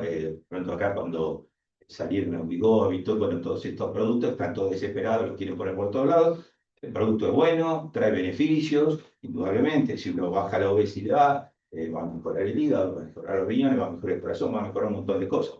El tema es quién lo financia para una patología que tiene tanta cantidad de argentinos. Esta es la realidad, ¿no? Y que va a seguir creciendo y que es la nueva pandemia como lo plantean para los próximos años. Entonces, el producto está fantástico. Ahora sale la copia, es más barata. Ahora viene de otro laboratorio que es un poco más caro, pero que dicen que es mucho mejor. Bueno, empiezan a aparecer muchos jugadores. Entonces, no es lo mismo cuando el producto es competido, cuando el producto no es competido, si es exclusivo, cuando el producto es competido por 4, 5, 6 laboratorios que cuando es competido por uno solo. Entonces, todas esas variables tienen que ser tenidas en cuenta en el momento de fijar el precio. El gran tema, ¿no? El diseño de una política de precios que pueda, insisto con esto, equilibrar la innovación para que se siga trabajando en innovación, pero cómo hacemos que esa innovación le llegue al paciente con las dificultades que tiene. Acá no me quiero detener demasiado, pero lo importante es esto, ¿no? Demostrar la calidad, bueno, la presentación les queda como todas. Yo habitualmente hablo mucho más de la parte financiera, pero Cato lo explicó fantástico de todo lo que vio y coincidimos plenamente, así que después más que nada te voy a mostrar un poquito cómo está el sistema, pero lo que quería era hacer esta introducción, ¿no? Cómo se pelean por proteger de la competencia los productos innovadores, pero por otro lado, si no sale la imitación, no se le puede dar acceso. Esta es la realidad. Cuando nosotros decimos, bajamos tantos millones, bajamos 50 millones, bajamos 60 millones, bajamos 70 millones en un mes, en un tratamiento que va a ser por 3 meses, por 6 meses o más, y bueno, tenemos que mirar los biosimilares, porque si no, no hay forma. Si vamos toda primera marca, no hay quien lo pueda sostener, ¿no? El otro tema es la publicidad y el marketing, y acá pongamos internet, cualquiera hoy accede a lo que quiere, se sabe todas las bondades del producto, toda la maravilla, y ya lo está pidiendo, los reembolsos que puede haber mediante un montón de mecanismos distintos que son antiguos y conocidos por todos, y después, bueno, la solidez de la evidencia que la va a determinar cada país según lo crea mejor o lo crea peor. El tema en Argentina es que se compran medicamentos por un montón de modelos distintos. Hay convenios, ¿sí? Al ser el sistema tan fragmentado, ya Luis se lo debe haber explicado con claridad, más allá del gasto de bolsillo que coincido, y encima cuando el gasto es más grande de bolsillo neto, es más injusto todo, es mucho más injusto, y acá se está pagando por un montón de medicamentos por fuera, porque hay unas políticas muy restrictivas en la mayoría de los financiadores, ¿no? Entonces, podemos comprar por convenio con un sistema fantástico, se pueden hacer compras centralizadas, cuesta mucho. Nosotros, la próxima clase les voy a traer los números concretos cuando hicimos las compras con 6 o 7 organismos. Pensamos que se iban a sumar 30 organismos y sin embargo se sumaron 6 o 7. La Obra Social de la Fuerza Armada, la ciudad, pocas en relación a lo que nosotros pensamos, con un beneficio terrible, porque la primera compra de hemofilia arrojó cerca del 80% menos que el 78%, por ahí andaba, menos de lo que pagaba el PAMI la semana anterior, y ganó el mismo laboratorio extranjero, el mismo laboratorio extranjero. Entonces, realmente estos temas son complicados, ¿no? Tenemos las compras centralizadas, después, a ver, la provincia compra por un lado, el municipio compra por el otro. No podemos ponernos de acuerdo los municipios. Algunos compran por licitaciones, otros compran por otros mecanismos, o sea, hacen una compulsa privada y el que gana, gana. Ahora, cuando estos mecanismos los queremos llevar a más transparencia, cuando los queremos llevar a compras conjuntas, cuando le decimos, señores, súmense, miren los ahorros, pero los ahorros concretos estamos hablando, no estamos hablando de telequia, estamos diciendo, se pagaba esto y ahora se paga 50% menos. La segunda que hicimos, 23 drogas oncológicas, 60 y pico % de ahorro sobre 23 drogas oncológicas. ¿Por qué no compran los demás? Si cada uno paga lo suyo, ¿no? Después le voy a explicar el mecanismo que hicimos en su momento, la semana que viene. Pero este es el problema. Hay mucha grasa en el medio. Argentina gasta 10 puntos de su PBI, es una barbaridad, es el más alto de la región, indudablemente es el más alto de la región, pero no estamos dando eficiencia ni la calidad que tendríamos que dar con esos 10 puntos. Porque, Javier, hay países, indudablemente nuestro PBI no es el PBI ni de Alemania, ni de Francia, ni de Canadá, ¿no? Ni de Estados Unidos, lejos estamos, pero también nuestros precios en un montón de cosas son distintos y en otros son mayores, como ya vamos a ver con respecto a medicamentos con otros lugares. Lo que yo les quiero mostrar, simplemente para así nos amargamos de entrada, que es importante. ¿Qué pasa con el final? Nosotros tenemos esta población, 46 millones de personas, ¿no? Fantástico. Hay 21 millones que están ocupadas, 12 de ellas formales, 8.8 informales. Estos 25 no es que somos acá, tenemos los mayores y tenemos los menores, ¿no? Tenemos más de 7 millones y pico de jubilados y tenemos los menores. ¿Cuál es la desocupación? El cierre del año 25 es ese 7.5, casi 1.700.000 personas que no están ocupadas. A ver, entonces, ¿qué pasa? Con estos 9.8 millones de asalariados, ¿sí? Porque estos no son asalariados, el gran aporte va a venir de acá, aportes y contribuciones, tenemos que sostener toda la seguridad social y a 6 millones de jubilados que consumen más de 7 millones, casi 7 millones y medio de prestaciones. Acá es donde todo se derrumba. No podemos ser muy optimistas, porque nosotros estamos con niveles bajos salariales que están por debajo de la inflación, no han superado la inflación, por más que estos años la inflación fue mucho menor a la anterior, están por debajo, no la están acompañando. Ahora después les voy a mostrar qué pasó con los medicamentos también en estos años. Y entonces es un cuello de botella. Hoy el PAMI es lógico que tenga, más allá de los problemas de gestión, aunque resucitaran a Maradona y lo pusieran a gestionar en el PAMI, es muy difícil que lo gestione bien cuando vos tenés de los 5 millones de jubilados que tiene el PAMI, 3 que no aportaron nunca. Entonces a mí me dicen, el sistema es justo, solidario. Señores, no es ni justo ni solidario. Un tipo que aportó tiene 65 años y aportó 40 y pico, está sosteniendo a 3 millones que no aportaron nunca. Ahora, yo no digo que estos 3 millones hay que dejarlos en banda, hay que excluirlos del sistema de ninguna manera, pero no puede ser el mismo combo, no puede ser el mismo menú prestacional, no puede ser el mismo descuento en medicamentos, no puede ser la misma estructura de contención social que tiene el jubilado que aportó toda la vida. ¿Le tenemos que dar cobertura? Sí, armemos una cosa bien hecha con el sistema público, contengámoslo, es población vulnerable, nosotros había más de 20% de la población que tenía de 6 patologías para arriba simultáneas. Entonces, es lógico. Es lógico, cuando hoy hay algo que dijo el ministro, el otro día le dieron con un caño, no lo definió el ministro, pero hoy tenés en el PAMI cualquier cantidad de jubilados que los hijos también están jubilados, ¿está? Por la edad. Me pongo yo como ejemplo. Mi papá tiene 92 años, yo tengo 66, estamos los dos en PAMI. Yo no uso PAMI, tengo un prepago fantástico, pero estamos los dos. Es una realidad. Esto hace años no pasaba. ¿Entienden? Entonces, cada vez tenemos un mayor número que sostener con un recurso terriblemente limitado. Entonces, cuando vemos la pirámide de ingresos, decimos, bueno, ¿qué pasa con estos ingresos que alimentan la seguridad social? No solo el PAMI, las obras sociales provinciales, las obras sociales sindicales. Fíjense, acá solo, en estas dos, estamos en 1.180.000, ¿sí? 1.180.000. Tenemos 24% con 750.000 pesos. 1.180.000. Si le agregamos esta otra categoría, arañamos los 2 millones.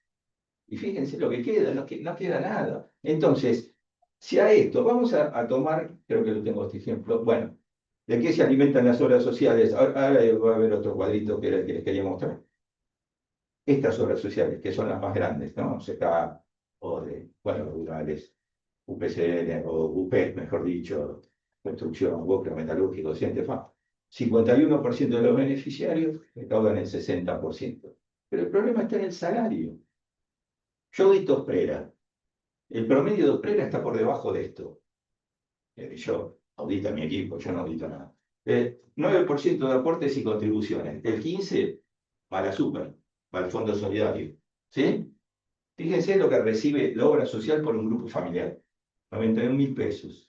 Esto, yo hace poco me invitaron de KM, de la Cámara de Laboratorio Multinacional. Y yo soy bastante crítico con la actitud de los laboratorios. Entonces le digo, che, ¿pero por qué quieren que vaya a una charla? Me dijeron, queremos que des un baño de realidad. Claro, cuando yo les muestro esto, los hago aterrizar. Muchachos, está barro, sigamos lanzando productos nuevos. Está buenísimo. Pero tenemos 22 pesos, 23 pesos por afiliado, digamos esto por 4. 24 pesos por cabeza. Tenemos que cubrir los medicamentos, tenemos que cubrir las internaciones, las cirugías, las prótesis, las endoprótesis, los stent, los COI, la psiquiatría, la odontología, todo por 20 y pico de pesos. Es imposible financiar esto. Y este valor es real. ¿Vieron la pirámide? ¿Vieron? Esta pirámide no es de hace 10 años, es de fin del año pasado. Yo hoy busqué la nueva, todavía no había salido. Y esto me lo pasó Hugo Magonza, gran amigo, y me gusta mucho este cuadro. ¿Por qué? Ahora después le voy a mostrar igual los medicamentos, pero fíjense, cómo aumentaron los medicamentos. Esto es agosto del 25. Ustedes, si no lo ven acá, dice agosto del 25. ¿Sí? Los medicamentos aumentaron acá. Miren el sueldo de la enfermera. Ahí. Entonces, estos gastos que hablaba Cato, que uno tiene que afrontar y que a veces no lo cuenta, ¿cuánto terminamos pagando por una cobertura de salud? ¿Cuánto terminamos gastando de medicamentos si tenemos 2 o 3 patologías? ¿Qué 2 patologías, 3 patologías determinadas? No sé, algo para el colesterol vamos a tomar, algo para la hipertensión vamos a tomar. Entonces, realmente esos copagos que dejamos todos los días en la farmacia cuando vamos, porque encima consume la gran mayoría de la población, tiene un impacto terrible y esto se aleja. ¿Sí? Para este cuadro, después está el IPC, fíjense por arriba del IPC, acá este es el IPC, ¿no? El dólar, como estaba el dólar, agosto, el celestino del dólar, la cuota de las empresas de medicina prepaga, que ahora las van actualizando, bueno, por la inflación. el dólar blue, como había subido, el salario de enfermería y las prestaciones. Dramático. Las prestaciones, lo que más queda. Claro, crece el medicamento. ¿A quién se lo sacas? A los prestadores. Cuando vemos la torta, creo que esta era. Bueno, esto les quería mostrar acá cómo avanzó. Fíjense, 22, 23, 24, 25, el primer trimestre del 26. Este dato a otro va a gustar esto. ¿Esto por qué? Porque este trabajo no lo van a encontrar, porque es un trabajo que hacemos nosotros. Tomamos los 70 laboratorios que más venden, yo asesoro una droguería también, ¿no? Entonces, tomamos los 70 laboratorios que más venden y le sacamos el producto por laboratorio y después todo completo. ¿Qué aumento le dieron por laboratorio? Bueno, fíjense, en el año 22 el IPC estaba un poquitito más. Acá recuerden que tenían los precios frenados, clavados, destacados. Bajo. Fíjense en el 23. La inflación fue del 211 y los medicamentos aumentaron el 401 en un año. Después siguió un poquito, pero la diferencia 20 puntos por menos. Acá más o menos emparejó y acá viene un poquito más el IPC que los medicamentos. Esto es especiales, no es ambulatorio, es especiales. Los 70 laboratorios que más venden especiales en Argentina. 70 es una muestra súper considerable, ¿no? Es una muestra grandota. Esto nosotros lo hacemos todos los meses, esto está hasta marzo. Así que bien flaquito está. Fíjense el tema del Keytruda. Según la OMS, para el 2040 están hablando de que el cáncer de pulmón se va a llevar 5.000 millones de dólares. El Keytruda arrancó con esto, cuando era monopólico. 4.800 dólares. Cuando dejó de ser monopólico, bajó 1.000 dólares. En la primera licitación que hizo el gobierno, bajó más. Y en la segunda, 1.600. Y ahora que salió el similar, el biosimilar, 1.400. Entonces, yo hay una pregunta que siempre nos hicimos 450 veces, ¿no? ¿Cuál es el precio real del medicamento? ¿Cuál es? ¿Cómo se determina? ¿Cómo se determina el precio del ambulatorio? ¿Qué pasa cuando vos en la farmacia, en el mostrador, tenés 6 productos, 10 productos para lo mismo y hay tanta dispersión de precios en esos 6, en esos 10? ¿Qué pasa? ¿Qué pasa con estas diferencias? Realmente, a ver, exprimen, pero los valores en el exterior no están. Yo pensé que acá tenía la pantalla comparado con otros países, pero bueno, en Uruguay esto estaba en 1.000 dólares, está más barato. Cosa rara, porque en Uruguay los medicamentos no son baratos. Si van a la farmacia de cualquier ambulatorio es más caro. Entonces, realmente, el tema del financiamiento, el tema del costo del medicamento, tiene un impacto terrible. Y además, el otro día, miren esta cosa curiosa. Me llama el presidente de la Obra Social Provincial de Córdoba y me dice, ¿me podés cotejar el Bademecum de PAMI con el Bademecum nuestro de alto costo? Porque todos los jubilados nos están sacando los medicamentos por atros. Entonces, le digo a Sofía Olivera, Sofía, compárame estos Bademecum. Y me dice, el de Córdoba es más restrictivo que el de PAMI. ¿Qué pasaba? Como PAMI no entrega, se lo retiran por la Obra Social Provincial. Estos son los cruces que tenemos que ver, porque en definitiva es una telaraña, o sale por un lado, o sale por el otro, el paciente lo necesita. Hoy el banco de drogas está con dificultades, IORMA está con dificultades, la gente lo saca donde puede, y si no lo saca, se termina muriendo. No hay. Entonces, realmente es muy, muy compleja la situación cuando estamos con estos niveles de desfinanciamiento, cuando entran 20 y pico de pesos para la gran mayoría de la población, porque esto no miente, es así. Esta pirámide fue para diciembre del año pasado, no cambió mucho. Está bien, las inflaciones están más calmas, lo vieron, bueno, 3 y pico el mes pasado, veníamos de 9, seguramente ahora en abril va a bajar, pero el problema es que ¿de dónde sale? Nuestro sistema no tiene aporte del Estado. Esto Luis se lo habrá dicho, el sistema de seguridad social no aporta el Estado, aporta el trabajador. ¿Han incluido los monotributistas en los últimos? Sí, en todos, en todos. Este es el tema. En otros países como España, yo tengo mi hija que vive en Barcelona también, bueno, y anda bárbaro el sistema público. Inglaterra.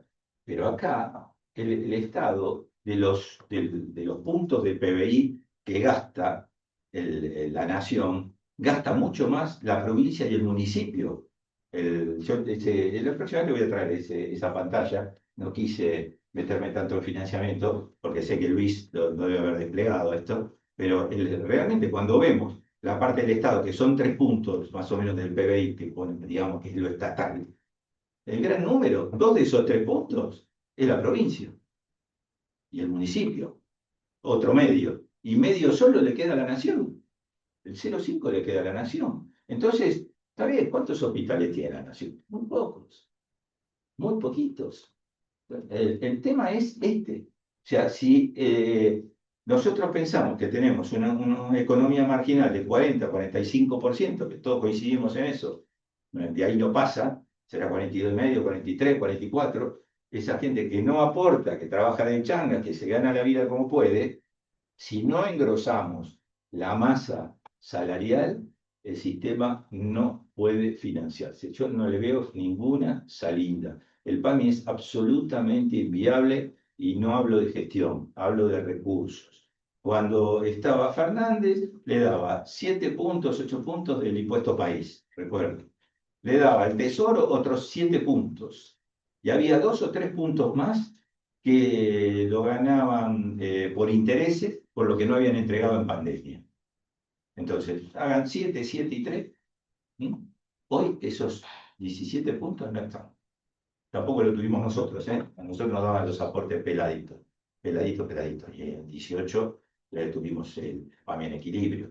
No, después cuando el dólar se disparó, ahí se nos complicó. Hacía 10 años que el PAMI no estaba en punto de equilibrio, hasta el 18, y en el 19, cuando el dólar salta a 60, quedamos 3 puntos abajo. Pero todos los años anteriores venía 10 puntos abajo, 10 puntos abajo, 10 puntos abajo, todos los años anteriores. Durante los últimos 10 años venía con ese déficit constante. Entonces, realmente el tema yo veo la alegría de cada laboratorio cuando saca una nueva molécula. Los lanzamientos espectaculares, fantásticos, puentes, serpentina. ¿Quién lo paga? Yo siempre pregunto a ellos, ¿quién lo paga? Yo doy muchas charlas a laboratorios, no sé por qué, pero me siguen llamando. Realmente, en los últimos 3 meses, 16 o 7 laboratorios importantísimos. Le digo, está bárbaro el trabajo que hacen de innovación, pero ¿cómo hacemos en un país como este, con estos ingresos, para afrontarlo y para que eso le llegue a la población? Si el Estado no lo pone. O sea, el Estado gasta en otras cosas, a ver, los hospitales siguen funcionando, y uno tiene un buen nivel médico en la mayoría, y no importa si se tiene que llevar la almohada, una frazada, la sábana, no importa, pero lo van a atender bien. Hace unos años yo estaba haciendo un curso en Harvard, ¿no? Y había una periodista muy conocida de La Nación, la de pelo cortito, que sabe mucho de salud. Va. ¿Quién? Va, ahí está. Y ella, entonces el docente que estaba ahí, dice, bueno, en Argentina quiebra una persona, y ella dice, sí, no hipoteca la casa en Argentina. A ver, estoy hablando 10 años atrás. No hipoteca la casa, porque acá va a ir a un hospital, se tendrá que llevar la almohada, la sábana, el agua, no sé, todo se tendrá que llevar. Pero la va a tener un buen médico, la van a operar y le van a hacer lo que le tengan que hacer. Allá era hipotecarte la casa, en lo que viene escribió Prato. Es así, acá no pasa eso. Con la complejidad que tenemos, de un país de 2.700 millones de kilómetros cuadrados, donde las realidades son distintas, donde acá tenemos un resonador cada 3 cuadras, y en otros lugares tenemos que hacer 600, 700 kilómetros para un resonador. La cantidad de vuelos sanitarios que yo veo todos los meses, que vemos desde la compañía, todos los meses que vienen de Santa Cruz, con pacientes no tan complejos, pero no hay infraestructura. No hay infraestructura. Y lo tienen que mandar acá o a Córdoba. Entonces decir, mirá lo que se está gastando. Bueno, es así. Realmente es muy complicado muy complicado el panorama, porque la reforma laboral para mí no le está aportando la incorporación de esa masa crítica de trabajadores que labura de chan. Esta es la realidad. Sí, decir, perdón. En PAMI o en alguna de las obras sociales que están trabajando, ¿cuál es el impacto presupuestario de los medicamentos? Pues es que yo pensé que había traído esa pantalla, pero te lo voy a decir, no solo en PAMI, te voy a decir, una obra social sindical hace 10, 12 años gastaba 22 puntos en medicamentos. Hoy está cerca del 35, 34, 35. En PAMI, cuando estuvimos nosotros, estaba 26 puntos, dando una cobertura completa. Hoy está cerca del 38, 39. Y hay obras sociales provinciales que estaban en 28, hace 10, 12 años, hoy están arriba de 39 y muchas arriba de 40. Ese es Yo te voy a mostrar la torta, la próxima, te voy a traer la torta de PAMI y te voy a decir cuánto gasta en prestaciones médicas, cuánto gasta en administración, cuánto gasta en recursos humanos, los rubros más importantes. Y vas a ver medicamentos. Y ahí está el problema. O sea, medicamentos sigue agrandando la porción de la torta a costa de, como mostraba el cuadro de Hugo Magonza, a costa de achicar prestaciones médicas y honorarios médicos. ¿Usted cree que regulando el precio o disminuyendo el precio o el costo de los medicamentos en PAMI se solucionaría el déficit con eso? Yo creo que le tenés que poner tope violentamente. Sí, sí, sí. Sí, porque Perdón, la verdad que si vos ves PAMI, PAMI tiene buenos descuentos. Tiene buenos descuentos. A mí, yo siempre digo, cuando alguien nos llama, primero, cuando vos te reunís con un alto ejecutivo de un prepago, con un dirigente gremial, y le decís, ¿cuál es el problema más grande que tenés? De 10, 15 te van a decir medicamentos. Indefectiblemente, ¿eh? Todos te van a decir medicamentos, medicamentos, medicamentos. Hablé con ODE, hablé con sus médicas, hablé con la UOCRA, todos te van a decir medicamentos, medicamentos. No pueden parar, no pueden parar ese gasto. Entonces, es muy complicado dejarlo así libremente. Y después tener, a ver, la Agencia de Evaluación de Tecnologías. 3 gobiernos no la pudieron sacar, nosotros inclusive. Porque, viste, siempre era, te doy esto y dame aquello, te doy esto y dame aquello. En el caso nuestro fue un tema sindical, que se negociaba con el gremio, se quería lograr con los gremios determinadas cosas y no salió. Y eso no solo beneficiaba al PAMI, beneficiaba a las obras sociales sindicales, a los prepagos y a todo el mundo. No puede ser que todavía no esté. ¿Y por qué no está? ¿No será que los laboratorios norteamericanos tienen mucha fuerza? Que las relaciones que tenemos con Estados Unidos son muy estrechas. A mí me llama la atención que tanto tiempo para sacar una agencia que ya está legalmente toda conformada y que tienen hasta quiénes serían las personas que van, y gente de muchísimo nivel. ¿Qué estamos esperando con esta situación? Por eso te digo, no sé si alguien me va a preguntar. Sí. Verónica Cos, ¿y por qué no se pueden sentar a negociar los precios de los medicamentos? No, se negocia. perdón. No, mi pregunta es, o sea, si los medicamentos tienen un porcentaje tan alto, cada vez más alto en el costo de la salud, del presupuesto, ¿por qué, como decía usted, no se pueden unir los financiadores para ponerse de acuerdo y negociar con los laboratorios? ¿Qué, o sea, hay que, no sé, soy... Es totalmente cierto lo que vos decís. Tengo una teoría conspirativa, pero creo que No, debe no, haber no, algo pero que lógico, no se pero- puede, que no lo permite. O sea, no puede ser que estemos viendo que los medicamentos se nos llevan la plata y el ente de ajuste es el médico, que a su vez, por Sí. cobrar poco, atiende mal y pide muchos estudios. Y no se puede ajustar esa variable. Bueno, pero es un poco lo que yo decía hace unos minutos. Cuando nosotros quisimos imponer en aquel momento las compras conjuntas, como ahora las están estimulando también, Exacto. y vos Sí. no lo imponés poniéndole una pistola en la cabeza, vos invitás, ¿sí? Entonces, mira, cuando a mí me dicen de hacer esto, yo no vengo de la política, soy un técnico, me llaman Sí. de presidencia y me dicen que querían hacer esto. Entonces yo le digo, bueno, fantástico, inviten a la superintendencia. Estaba Luis Servino como superintendente. Me dicen, ¿pero por qué la superintendencia? Le digo, porque maneja 15 millones de afiliados, simple, de Exacto. beneficiarios. ¿Cómo no va a estar la superintendencia? Entonces hicimos un trabajo con él y con otras personas más. ¿Qué patología elegimos primero? Hemofilia. ¿Por qué? Porque Luis con buen criterio dijo, mucha plata, poca gente, es un buen modelo para probar. Y el APAMI le representó un 80% menos de lo que pagaba la semana anterior. Ahora, nosotros invitamos a todo el mundo, fuera del partido que fuera, no importaba, ¿entendés? Había de todos los colores, invitamos a todas las provincias. ¿Cuántos compraron con nosotros? 6. 6. Entonces ahí Claro. vos te das cuenta que hay otros intereses. A eso voy. Bueno, a eso voy, porque al final o sea, todos llegamos a la misma conclusión, todos peleamos desde financiadores públicos o privados al mismo punto y nos chocamos la cabeza contra la pared, hablando Exacto. popularmente. Es así como decís vos, porque si no, no tiene lógica. Si vos sabés, mirá, te cuento cómo era el mecanismo. El mecanismo era muy fácil. Nosotros desde PAMI habíamos hecho todos los pliegos de la licitación. Le pedimos a todos los organismos qué cantidad de producto compraban, ¿no? ¿Qué medicamento compraban y cantidad? ¿Cuáles medicamentos y qué cantidad?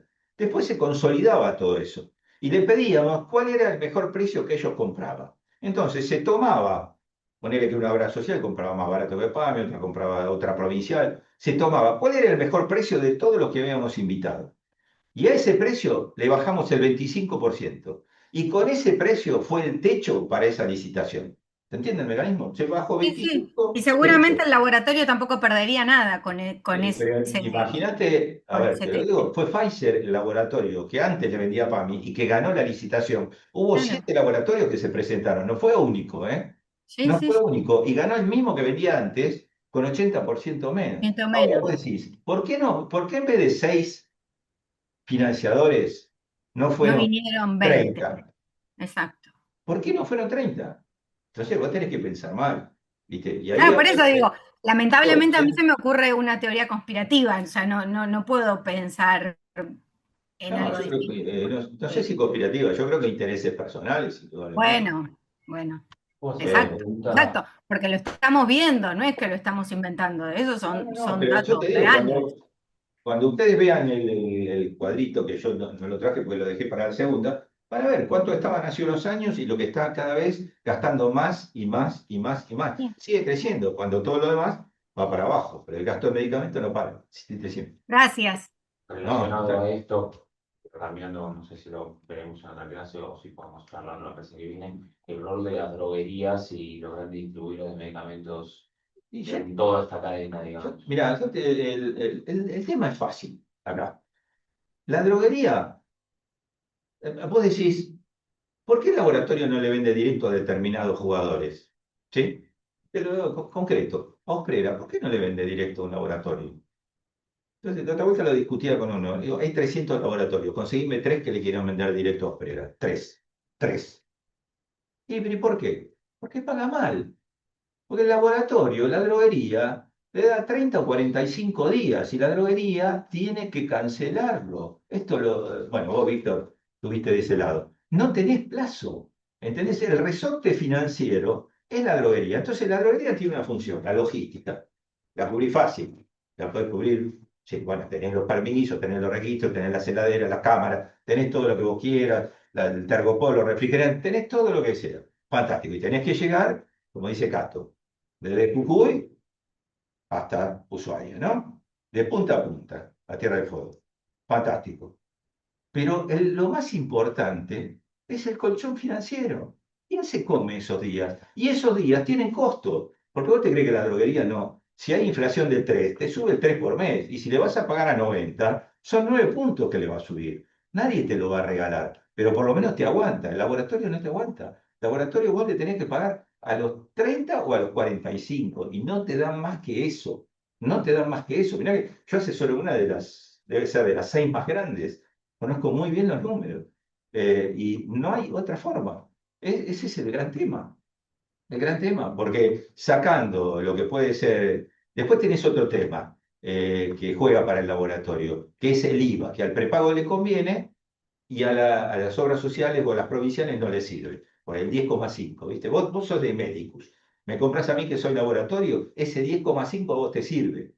Pero si él es de Boca y me compra a mí que soy laboratorio, él ese 10 lo tiene costo incluido. ¿Entendés? Entonces, eso es otro tema que para uno beneficia. Hay algunos que dicen, está bien, yo le compro al laboratorio directo, tengo que pagar la logística. ¿Qué pasa con la logística? 2 puntos, 2,5 puntos. Acá. Andá a Santa Cruz, 5,5 puntos, 6 puntos de logística. Tenés que llegar con cadena de frío, estoy hablando, ¿no? Con cadena de frío tenés casi 6 puntos de costo. Y acá tenés más o menos 2 puntos, 1,5 puntos, toda área metropolitana, las provincias más cercanas. Ese es otro costo. Entonces vos tenés un precio de salida de laboratorio con la droguería, pero le tenés que subir el financiamiento, le tenés que poner un margen de rentabilidad, que estos últimos años se achicó violentamente, porque la competencia con las droguerías es salvaje,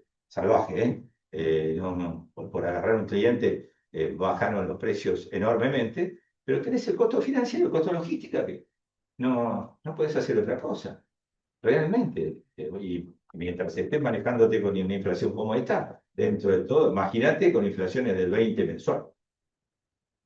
Xiomara Chávez, que es de Ecuador. En Ecuador Sí. hay la Secretaría de Fijación de Precios de Medicamentos que saca por resolución y se fija en base a un dossier que presenta la casa farmacéutica. Pero otra cosa pasa en el sector público, donde se negocia con números limitados de distribuidores en precios para establecer un catálogo electrónico, y ese es el techo que luego, en caso de otro procedimiento como subastas, puede bajar.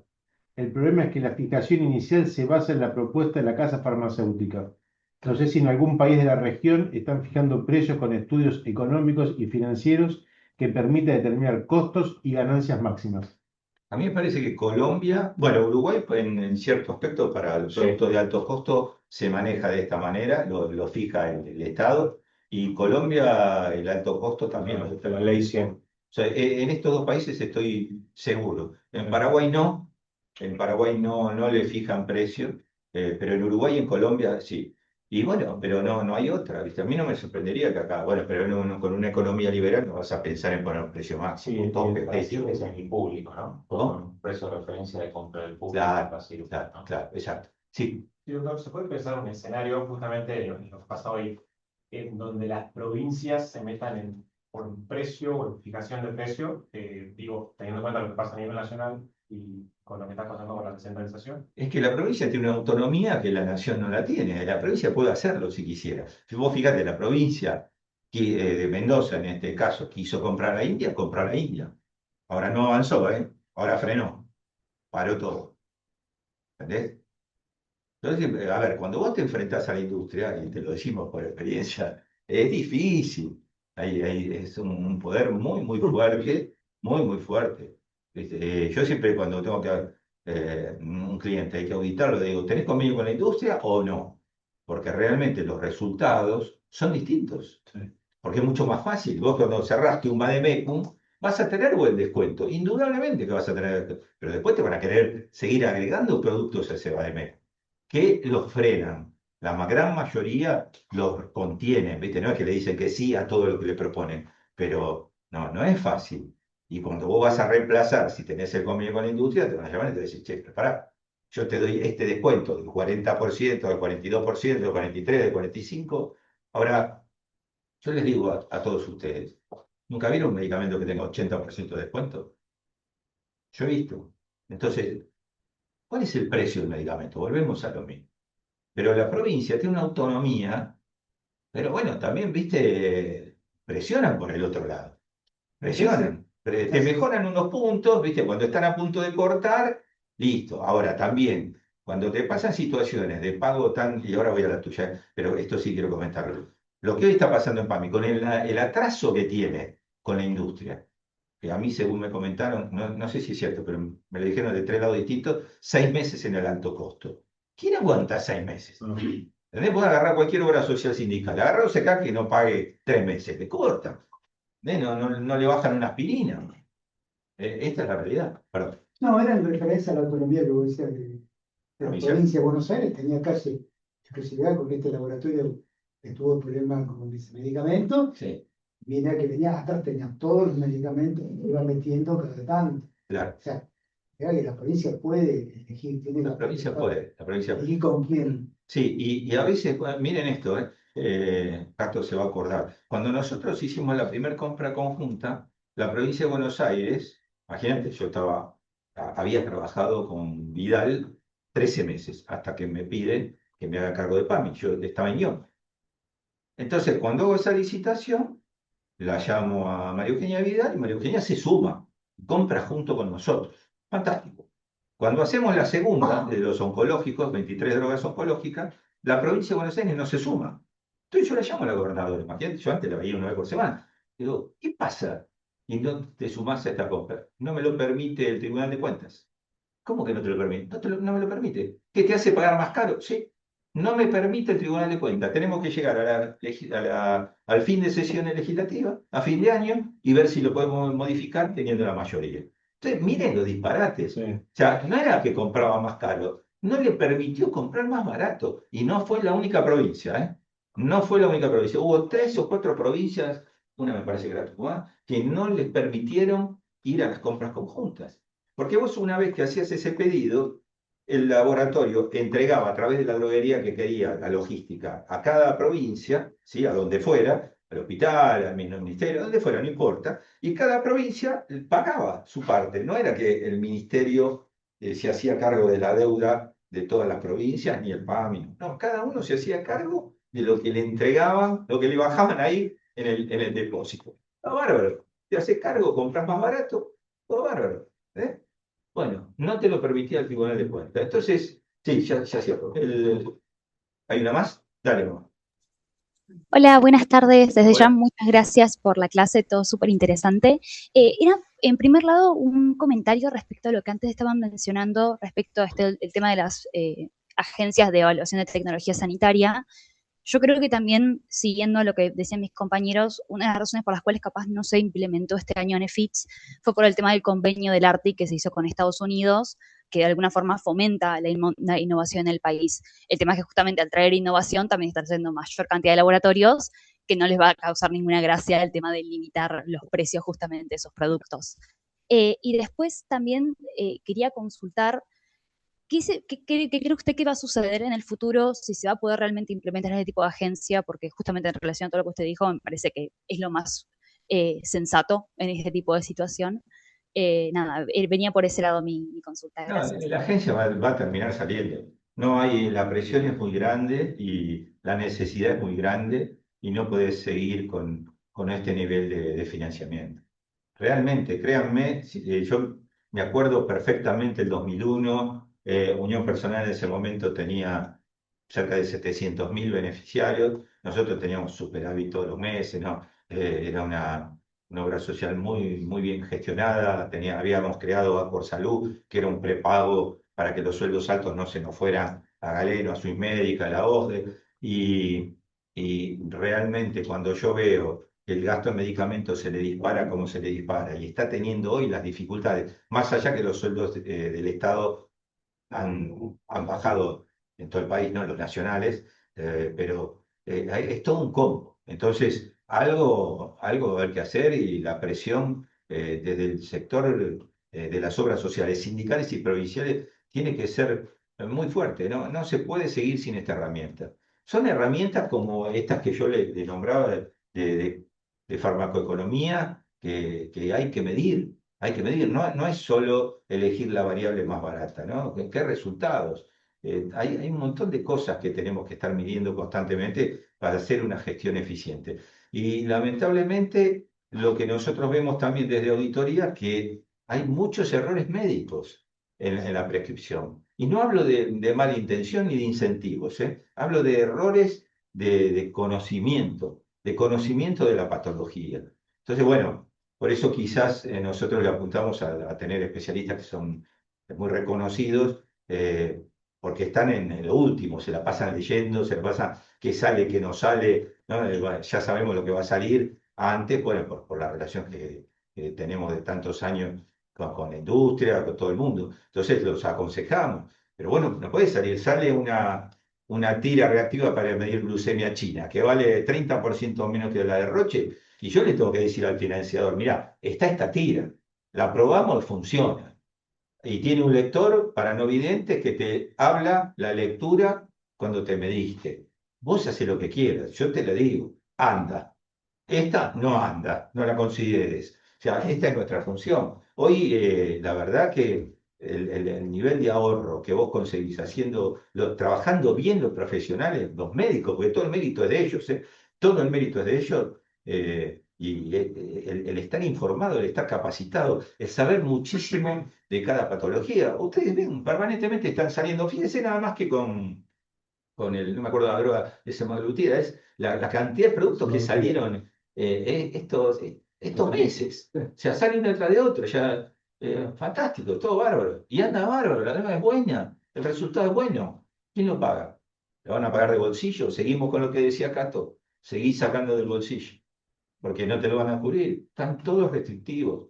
Y los prepagos están muy restrictivos. ODE está muy restrictivo. Con estudios, no solo con medicamentos, con lo que quieran. Bueno, no me quiero pasar porque si no, Víctor me va a matar. Pero vamos a ver números más concretos el próximo martes, si les interesa eso. Si ustedes me dicen y yo oriento para donde quieran. Después de esto ya. Estamos Muchas gracias. Muchísimas gracias, Sergio. para que vean las cosas.